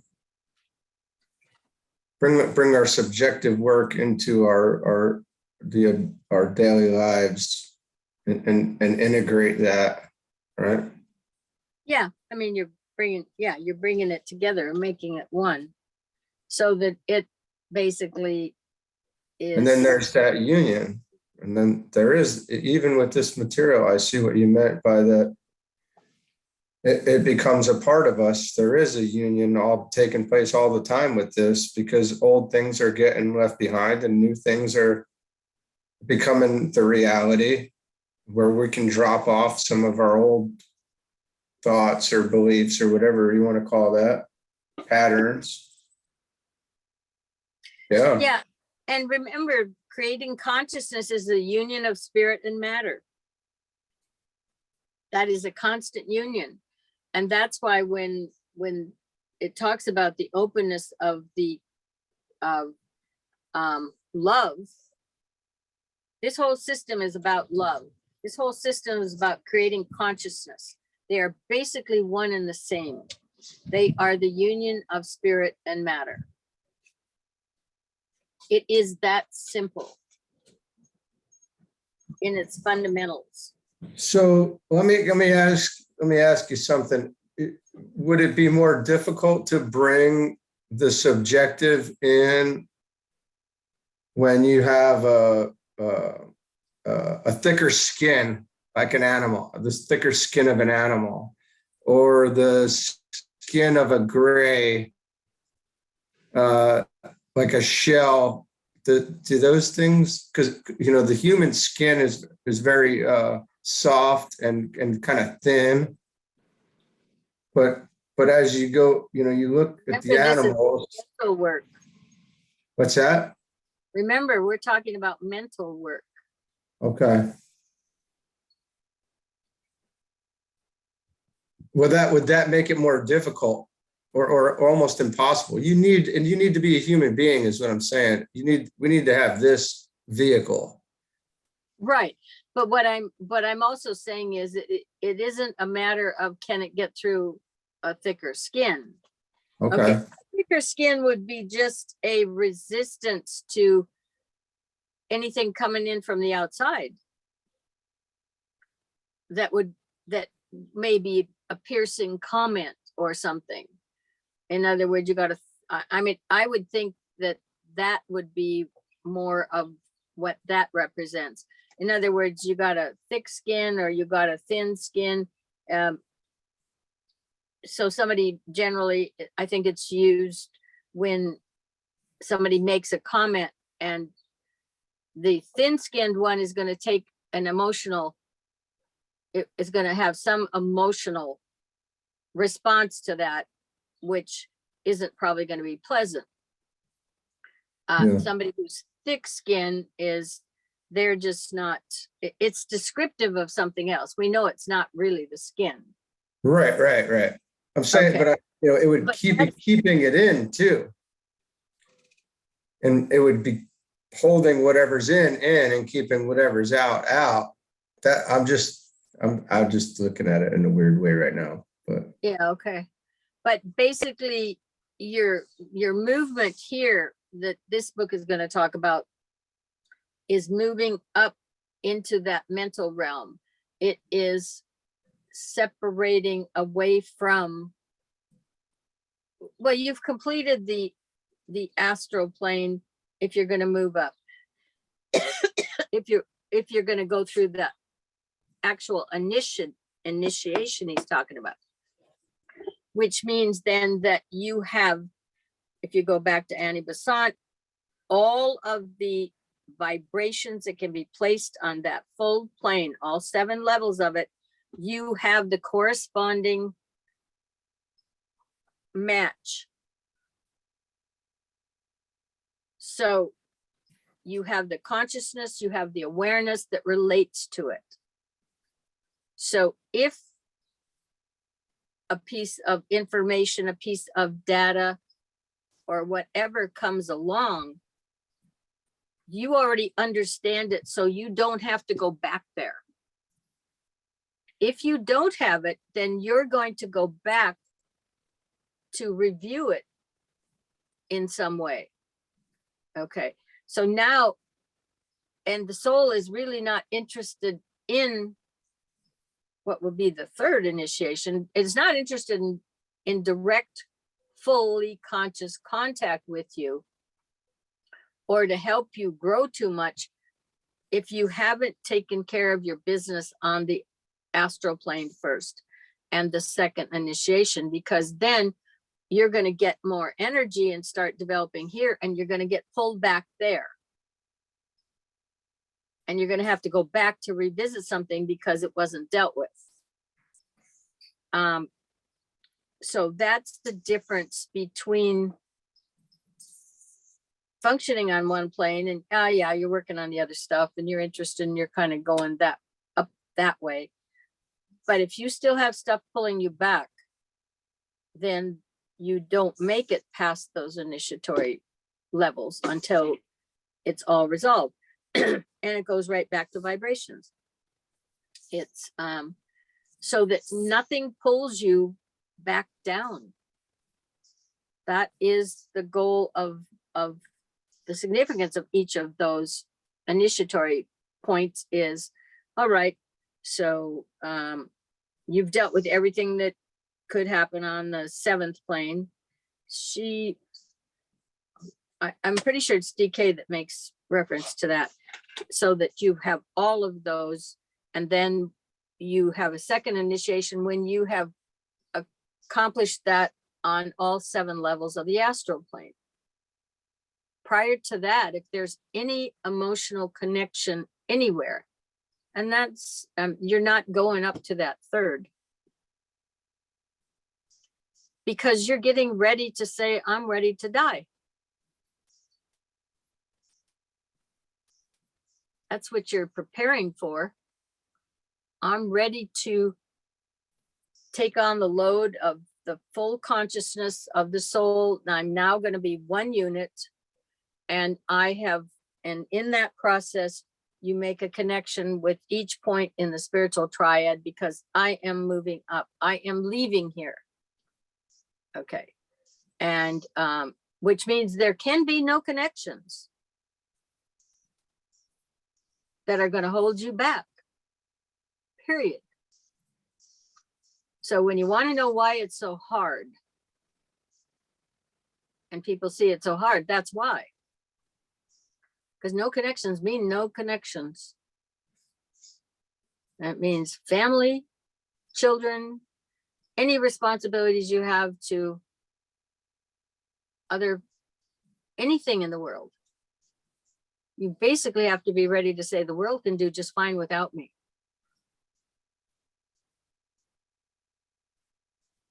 You know, if you're married, you have promised your body to your partner. That's part of the marriage vows.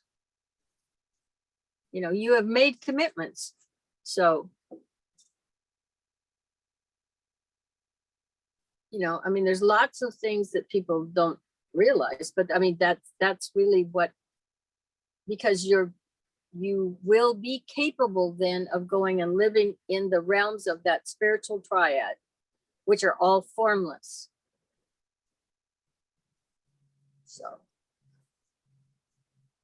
So that's a major transition, and they make it a major one when he talks about it, you know, the difference of the different levels. It's the 1, 2, 3, and which we just said was the physical, the emotional, and the mental. And you started as a group and you become an individual. Then you're starting all over again, except it's 4, 5, 6, and you're in a group. But now your group is in that hierarchy, and that spiritual triad doesn't necessarily have any interest in anything that goes on levels 7, 6, and 5. You may never have any reason to ever come back. I think the biggest reason is they launch a campaign every once in a while on something that's going on here, and they need a little extra pull, a little extra light, and they may choose some of them to reincarnate, but it's you know, it's an arduous journey because we love our stuff. We love our emotions. Somehow, I suppose, and there's, for some people, I think it's implied here, they get really hung up on their mental apparatus, you know, and they are impressed with their brain. And they want to leave it to posterity by having a bunch of children or something. In other words, or they're going to create some idea, or, you know, that is going to be wonderful for humanity. And that's what they value. Although he does say they can be the brightest scientists and stuff there is and have no idea the soul ever exists, because they're not connected in that route. No matter what, they're on the mental plane, but they're not, they don't even know that journey's there. So.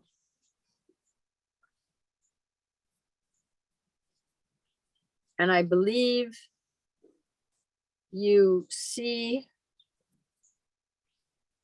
when we talk about the light, it starts out with the stronger light and the lesser light. I believe you see at the end of the third initiation, you see the light, or might be defined as a star sometimes too, I'm not sure. And I'm sure that that is the one that is now revealed, which would be the lower light. And then probably, I have no idea for sure because he can't delineate what happens at the sixth. He just says it's some event of, I can't even remember exactly how he describes it. Probably kind of implied that, you know, it knocked your socks off or something kind of thing. You know, so it'll be an upper version of whatever happens at the third. You'd probably get another expanded version. But principally the same, because he said the third ray functions, is the predominant ruler on the third and the sixth. So it's got something to do with substance, and probably that light in terms of its integrated intelligence. So, all right, well, we have some more time, but I'm going to ask you whether we go to rule 3. Well, it's long, we'll never get through it, but that isn't the point. Or where do you want to go at this point with this stuff for the remainder of time today? Oh, Melinda, Well, I thought of a question, like, as far as the, you know, time of the journey, everything else like that, how we're picking up all the Earth's karmas with our karmas. I don't know, that kind of like deflated me. I'm like, come on, man, I got my karmas, now I got Earth's karmas too. This is going to be, you know, like how many times I got to come back to pay the piper for everything, you know? There's 4 levels, by the way. That's why there's 4 lords of karma. So we got bigger cosmic karma out there too, that ain't just the Earth's. Okay. But there's 4 levels of it. I don't know if I can find it real quick. It's an esoteric healing, I think. Yeah, I mean, we get so into, with the word karma, we get so into it, just, you know, like I said, people bantying around the fact that other people have karma. They never think they have any themselves. It's always that somebody else is got bad karma or creating bad karma for themselves, or is paying them back for karma that somebody did to them. But I never see people who really say that, okay, well, you know, that happened, other than my sister actually, but that happened to me because I did such and such back here, there, you know. So anyway, well, it's crazy because it's like we have our karmas that we're, you know, creating, you know, like during this incarnation or whatever, but then we're paying for the ones that we made. So it's like a perpetual, never-ending game of karma. Yeah, except that he indicates, and this will be nice, and that one I'm sure is in esoteric healing, but I'm not sure I can find the page right away, that there's a lot more good karma waiting for us than there is any bad karma, by the way. So, I mean, we haven't even thought about that yet. You know, and the bottom line is, the easy way to recognize that is, look at that chart. It has 7 levels, right? And where's the majority of man? He's down in number 2. Anything above him is better stuff going for it than wherever he is, whatever's behind him. So all of that is relatively good karma. So I don't, let's see if I can find the law. But yeah, no, we have 4 different levels of karma that we share with. And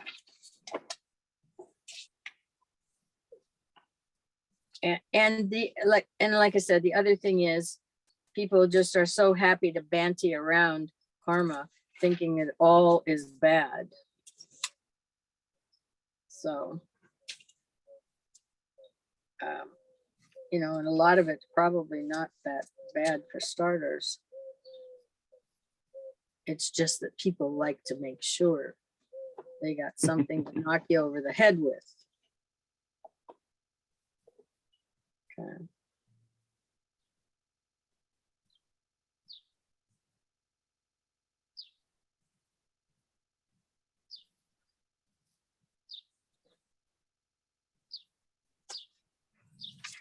Hmm.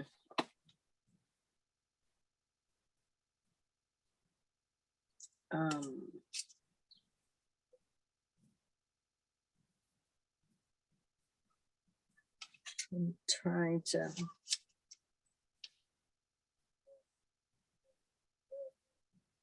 There's different, yeah, there's, oh, karmic liabilities of the individual. So this is, I'm in esoteric healing here. Says we already studied, this may or may not relate to what you're, because you're thinking probably of personal karma. Things you definitely did, you're going to pay for, right? And so this Yeah. may not apply. Okay, but it is karmic liabilities of the individual. We have already studied our first point under this heading. This concerns the karmic liabilities of the individual emerging from the subjective vehicles and from the personality as a whole.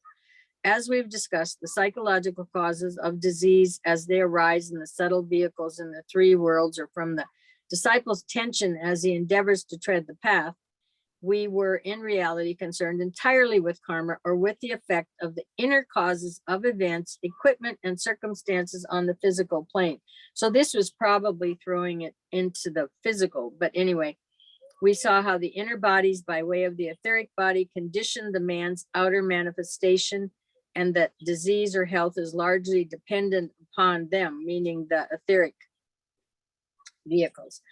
They are the immediate karmic cause of physical plane existence. If the idea is then extended to include previous incarnations, as must inevitably be the case, then we arrive at the conclusion that the condition of these inner bodies, their limitations and their richness, their defects and their assets, their general psychic and psychological tendencies are inherited from previous lives and are therefore responsible for the present earthly situation.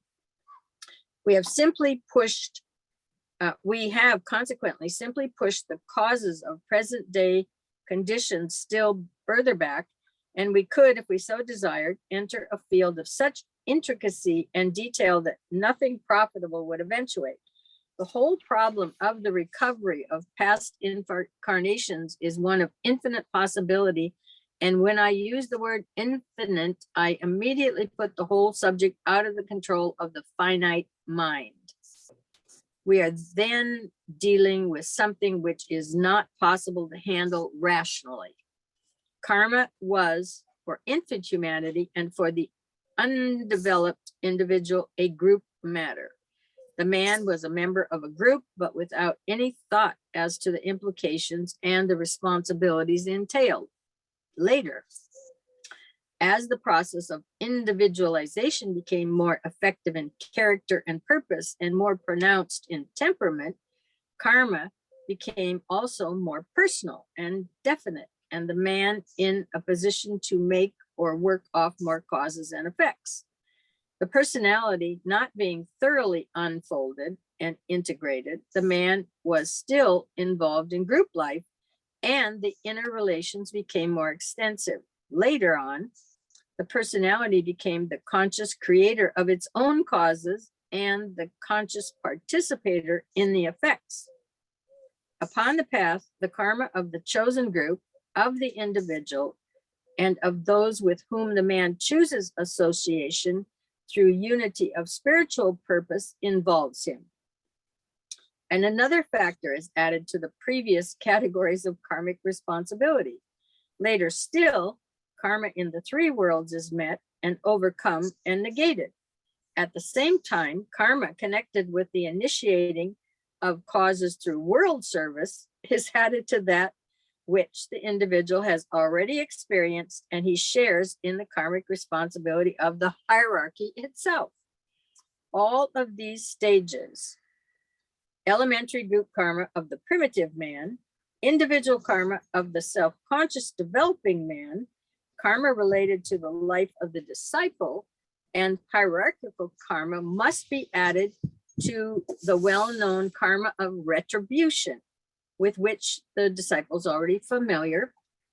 To it must also be added national and racial karma, plus the educational karma which all disciples bring about themselves when they are desirous of entering an ashram to prepare for initiation. There is also the karma of reward, in contradistinction to that of retribution. This is a type of karma oft forgotten, but one which will become better known in the coming world cycle. Humanity has worked off much evil karma, and the karma based on causes later to be initiated will not generate such dire effects as the past. Not all karma is bad, in spite of what man thinks. Much of it is necessarily punitive and distressing, owing to humanity's ignorance and low stage of development. When karmic retribution becomes acute and terrible, as it is in today's appalling world experience, and he would have written this during World War II, it indicates humanity has reached a point where consequences can be meted out on a large scale and with justice. Very little suffering is attached to karma where there is ignorance, leading to irresponsibility and complete lack of thought, and there is attached to affairs but little true sense of guilt. There may be unhappy conditions, distressing circumstances, but the ability to respond to such conditions with commensurate pain is lacking. There is little mental reaction to the processes of karmic retribution. This should be borne in mind. The Aryan race is now, however, so developmentally and on a large scale that karma is truly horrible and antagonizing and can express itself through world conditions. At the same time, the present widespread distress indicates the extent and success of human unfoldment and is a most hopeful and promising sign. In this idea, you have a clue as to why the good, the holy, and the saintly servers of the race carry in this world cycle such a heavy load of karmic ill. It is consequently quite impossible in the scope of this treatise to deal more fully with the subject of karma as it produces the many types of human ills, including disease, only one of its manifestations. The theme is too vast, too complicated, too widely diffusing in its effect. All that one can do is to posit the fact that past actions and reactions have established in previous lives such as a karmic rhythm, that today all the aspects of the lower nature are involved, and amongst the commonest and the most ordinary effects, and the one in which the great law of retribution takes effect, is that of disease. This is a point which healers and metaphysicians, so-called, should most carefully consider. And you've got to remember now, we are working on a mental level. We do have better physical bodies than we had.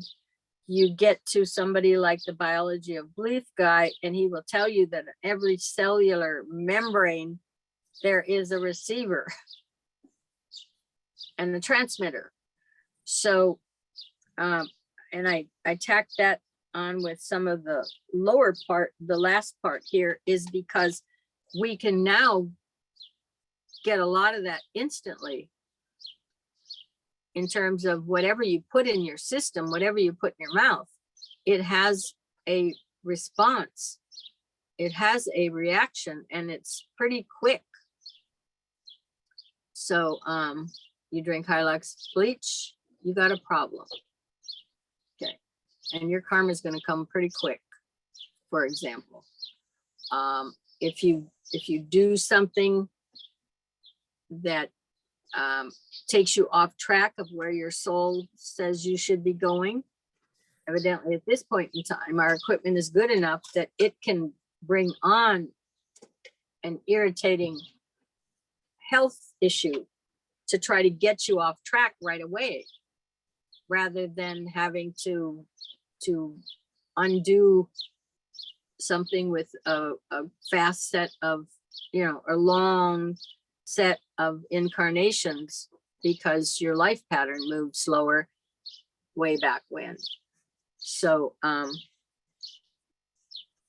and we will, of course, as we get farther out, we will start to take more responsibility as individuals with our cosmic relations, and the karma there, because that will be embodied in that spiritual triad.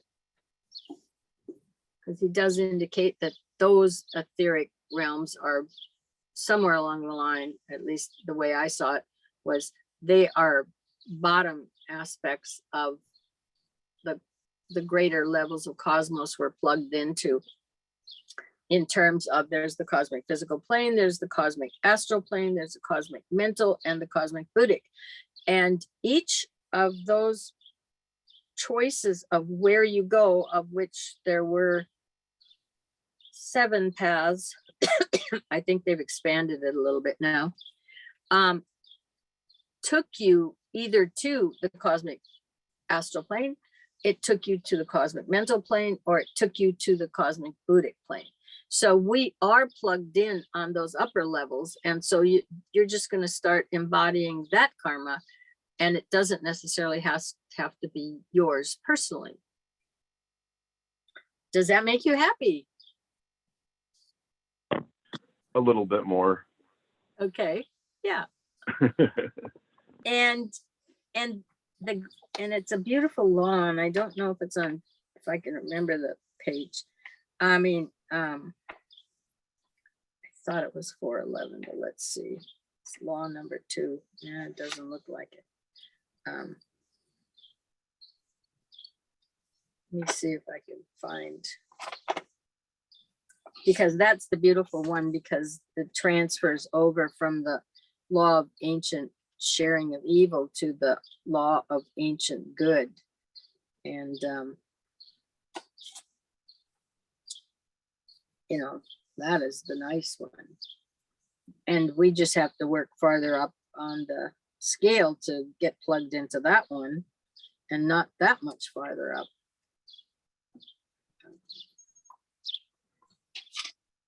Let's see.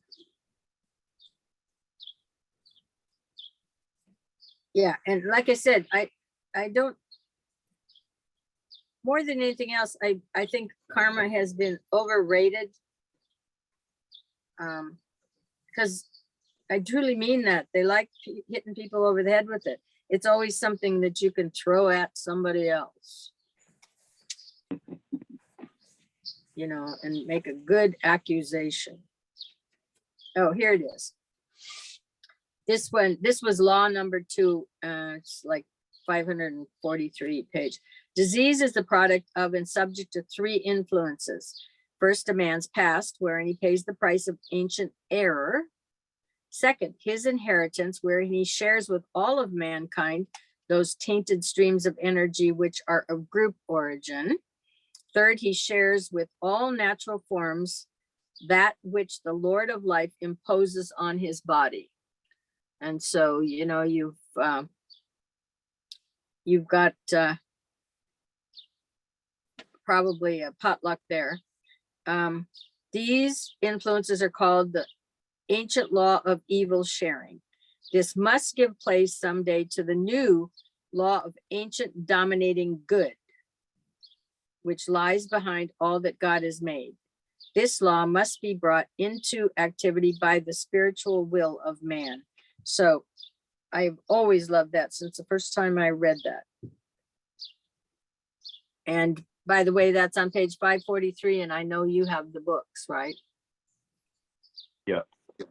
Yeah. I mean, that's the one you should be thinking about. And basically, the farther up mankind moves on that chart, then he's going to get into that dominating good. Because, you know, everything moving up towards God is got the tag of good on it, on that chart, everything above you. And let me see which, I think it's at the third or fourth, and they're not that far apart,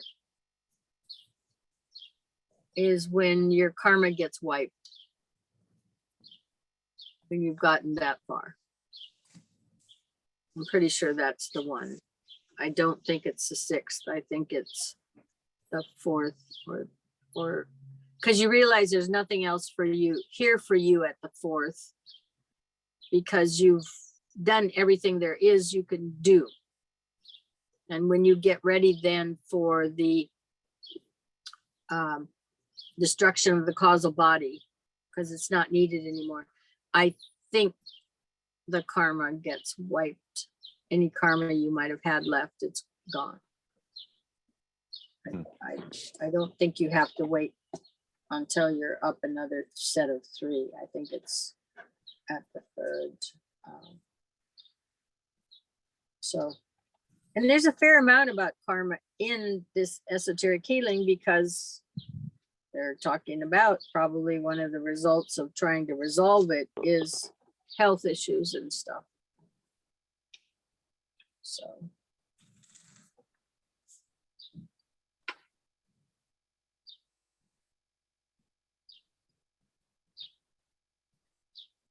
Anybody else?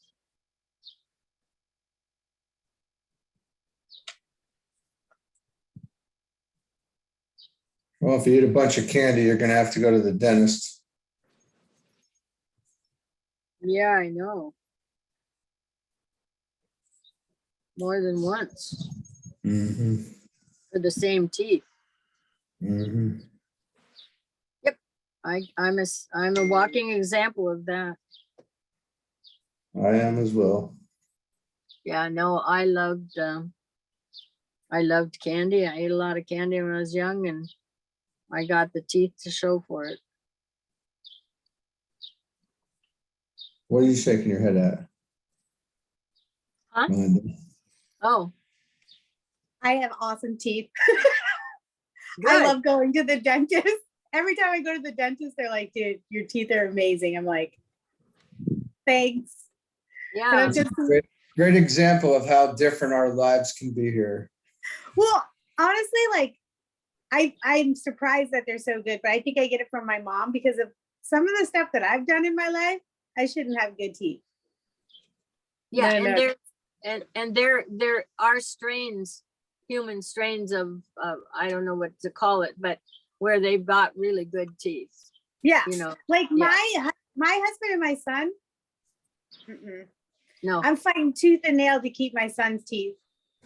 And I mean, he brushes and flosses every day. He just doesn't have the I brush and even when I was doing all that stupid stuff, I still had like really good dental hygiene. Like it was just like it's a weird thing that I have. But yeah, like my husband's whole family, like, ew. I'm one of those that and of course I heard a lot of the fallout from World War II in my early years. It's still around. So I have a set of teeth you don't want to smile during a war. There's a lot of gold in there. They're just taking it out. Well, that's what they did. Oh In man. Japan. Yeah, they went through all those corpses and took all the gold out. I've seen that happen firsthand, actually. Really? Yeah. Yes. Oh, And I you know- guess yeah. They just like if you're dead, they're like, oh, you don't need that. Yeah. Yeah. So they take it. Irony is there's not that much gold on them, at least not now. Oh, I mean, like the little. base, yeah, it's really thin. but it looks good and it lasts for a lifetime. Yeah. Probably before they probably had more gold in a filling because they didn't have the precision equipment that we can now and the ability to layer that and make it stay to the base that they got inside of there. So I'm trying to think. I think I have like 2 fillings, but I think one of them's like, it's not even metal. They don't even use metal. porcelain. Do you have more Yeah, porcelain? might be that. I don't know what she put in there, but I don't even think it was metal. Yeah. Anyway, it's yeah, we live and learn. Yeah. I'm a strong advocate of healthy teeth, healthy body. Well, I say have it a all- daughter. I have a daughter whose teeth are that way, but her grandma, she follows her grandma. Her grandma could never sleep without going. She could Yeah. never go to sleep if she didn't brush her teeth. Yeah. You know. Exactly. And And- flossing, flossing is like even if you don't brush, floss. Yeah. Just get some floss in there. Just Yeah, get that's in where your pockets are going to show up. I'm trying to find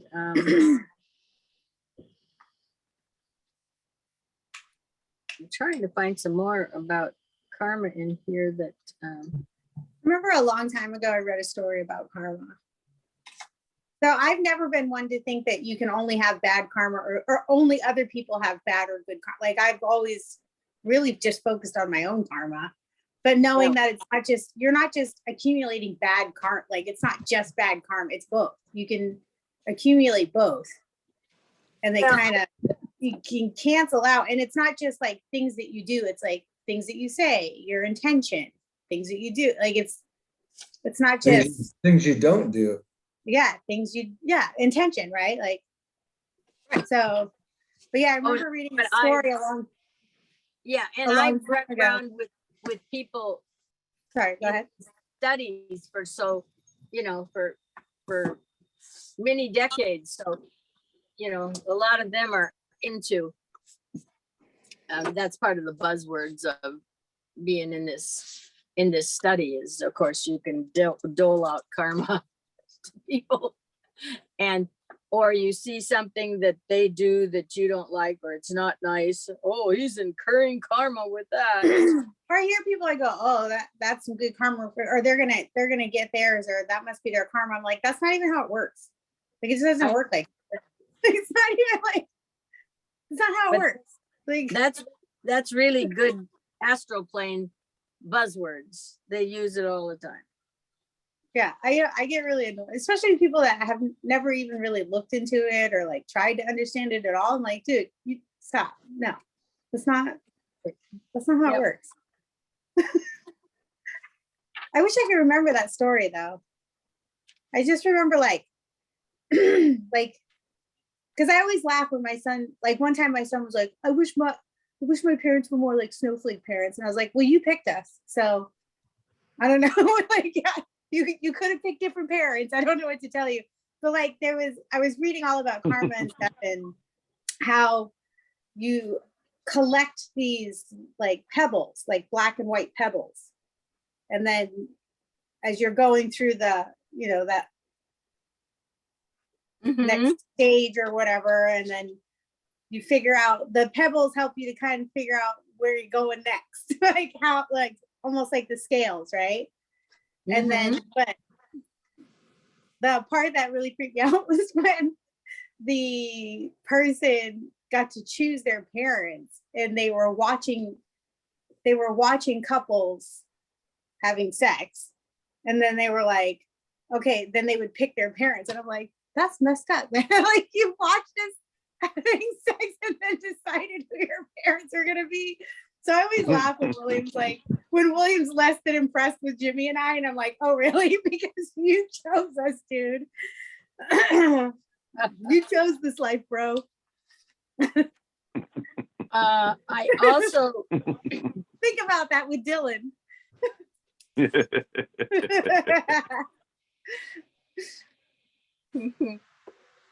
So I found the level at which your karma goes away. this is in the raise and initiations, and I'm just going to read the back part. It starts out, you will see therefore that in the earlier initiatory process, the factor of time is noted by the initiate, because we're dealing with the fourth one now, fourth initiation. The factor of time is noted by the initiate and is also by the presenting masters. An instant of a slow permeation of information from the plane of initiation to the physical brain can be seen in the fact that very few aspirants and disciples register the fact they've already taken the first initiation, the birth of Christ in the cave of the heart. That they have taken it is evidenced by their deliberate treading of the way, by their love of Christ, no matter what name they call him, and by their effort to serve and help their fellow man. They are still, however, surprised when told the first initiation lies behind them. This is due entirely to the factor of time, leading to their inability to bring through past events with accuracy, or by a false humility as well, inculcated by the Christian church, as it attempts to keep people subjugated by the sin idea, and by intensely forward-looking anticipatory consciousness of the average aspirant. When a true perspective and balanced point of view is attained, and some awareness of the eternal now is beginning to penetrate into their understanding, then the past, the present, and the future will be lost to sight in the consciousness of the inclusiveness of the moment that is. Then the limitations of time will be ending and the law of karma will be negated. It is as present so closely related to the past and the future. The dual life of the disciple will then be ended, giving place to the cosmic dualism of the master. The master is free from the limitations of time, though not of space, because space is an eternal entity. As you will therefore see the great necessity for a constant emphasis at this stage in the training of the average aspirant, in the need for alignment or the creation of a channel of direct relation from the brain to the desired point of contact. To train this alignment must eventually be added the building of the anakarana and its subsequent use in a growing system of alignments. The antakarana must be completed and direct contact must be established with the spiritual triad by the time the third initiation has been taken. Then follows the fourth initiation with its destruction of the egoic, causal, or soul body, owing to the complete fusion of soul and personality, and the dual life of the disciple ends. So I wouldn't worry too much about your karma. Just climb up that ladder there and it'll just go away.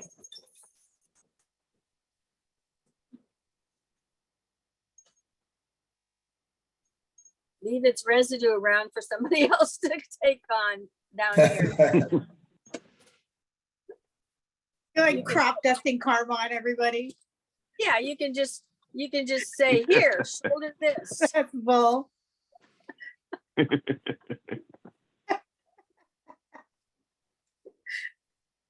So you see, you got a way of getting out from underneath it, Bull. Good. I don't want all that You stuff don't want- on me.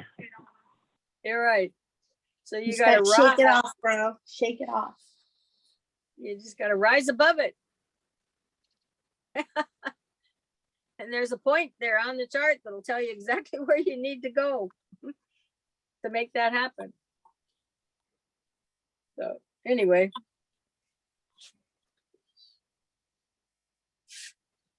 So it's not so dire. And besides, oh, this is so casual, I probably shouldn't say it. Nowadays, you have flushing toilets. You don't have to worry about too much of anything. It's not like earlier in humanity where you still had all that stuff hanging around. You can get rid of stuff now. Life is better. You know, when I've been in Europe and I've seen some of these, I won't say the castles, but they're like in Austria, stuff like that. The houses the tract houses we have now are much better than those houses that were their, you know, their royalties houses. So everybody's got that standard these days. So you can move faster, you can eliminate your karma. And that's how you do it. Then you just go take on cosmic karma.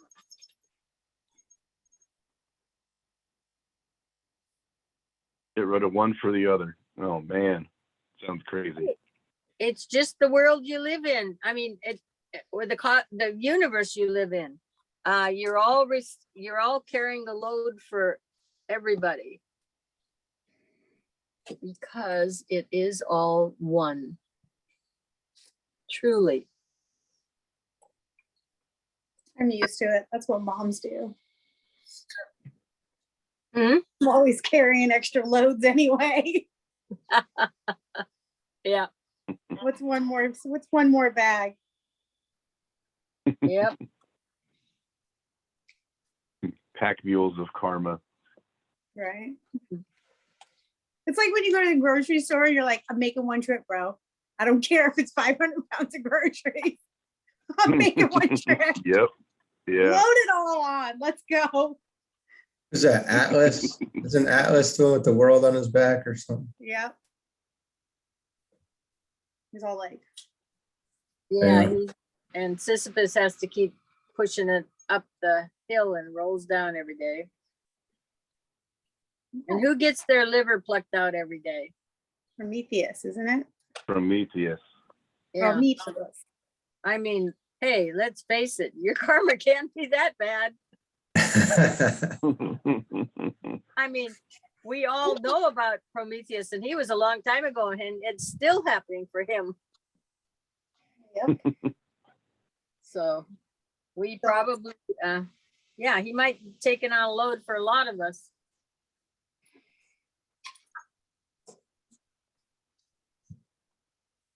Mhm.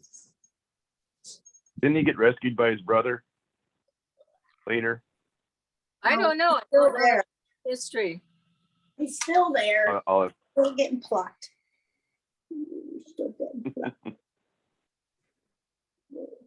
Yeah, I mean, you would hope somebody would come and help him.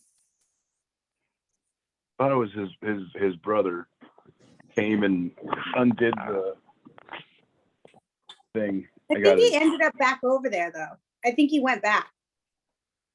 Like he chose to go back. I don't remember why, but he did. He sure didn't value his liver. Right.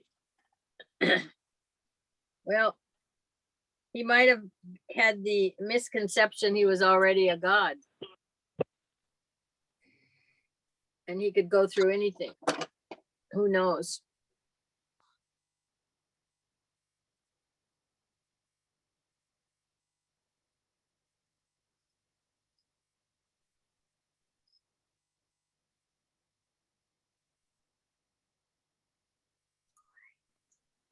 So we got through the rule number 2.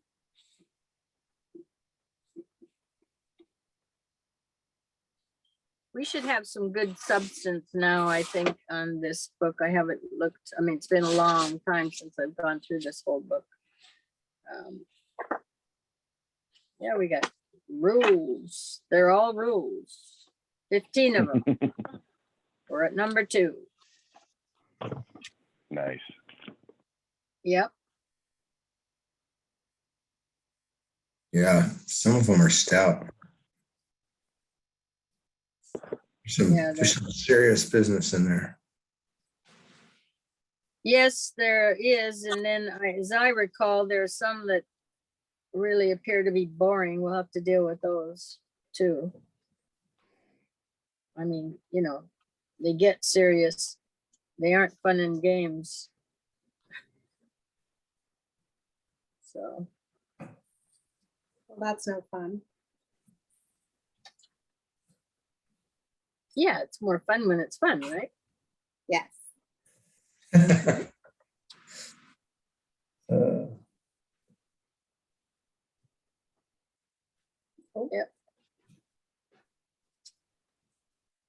So do you want me to edit this video and kind of end it closer to where we finished reading for today?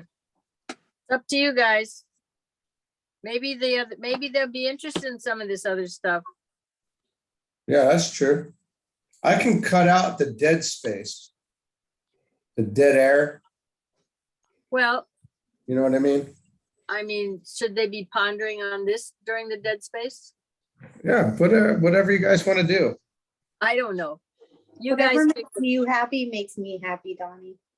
Well, very easy. I don't have to do anything. You just put it on, just the way it is. I So mean, that, I'm good either way. Whatever you want. no, we can leave it. Yeah, those might have been pregnant pauses. Yeah. It's the real and the true. Yep. Yeah. Yeah, I don't think there were that many dead spaces, were they? And they weren't for that long. Or did it seem like they were?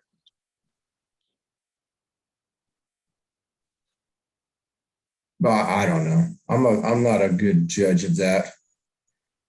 What I see is the volume. I'll see the audio, and then I'll see the space in between them, and some of them will be, pretty long in comparison, probably to what the other videos were. That's all the reason I say that.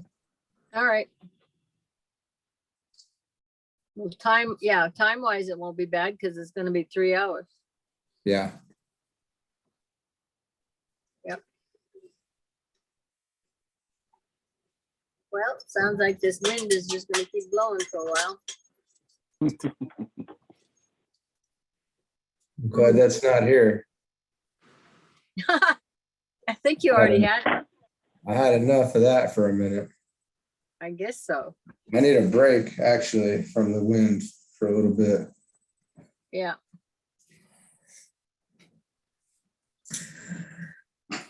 Or at least your roofs do. Yeah. Yeah, I've had to clean. I was cleaning gutters yesterday, and I'm not done. I've got 40 bales of pine straw outside to go re-edge the landscape from that getting trashed pretty much. Well, is that going to stay in place if another big wind comes? Or do you leave it veiled? It should last for a while. It'll help me out. It'll help for a little while. Yeah, I'm really just using it for etching, for landscape, making it look nice. Yeah, no, I got that, but I'm just saying, if a big wind comes along and a big storm, is it going to take the pine straw with it? No, the pine straw is usually good because it's interwoven really nicely, like the universe. But the pine cones are it's everything that's not interwoven that's really a pain, honestly. Yeah, okay.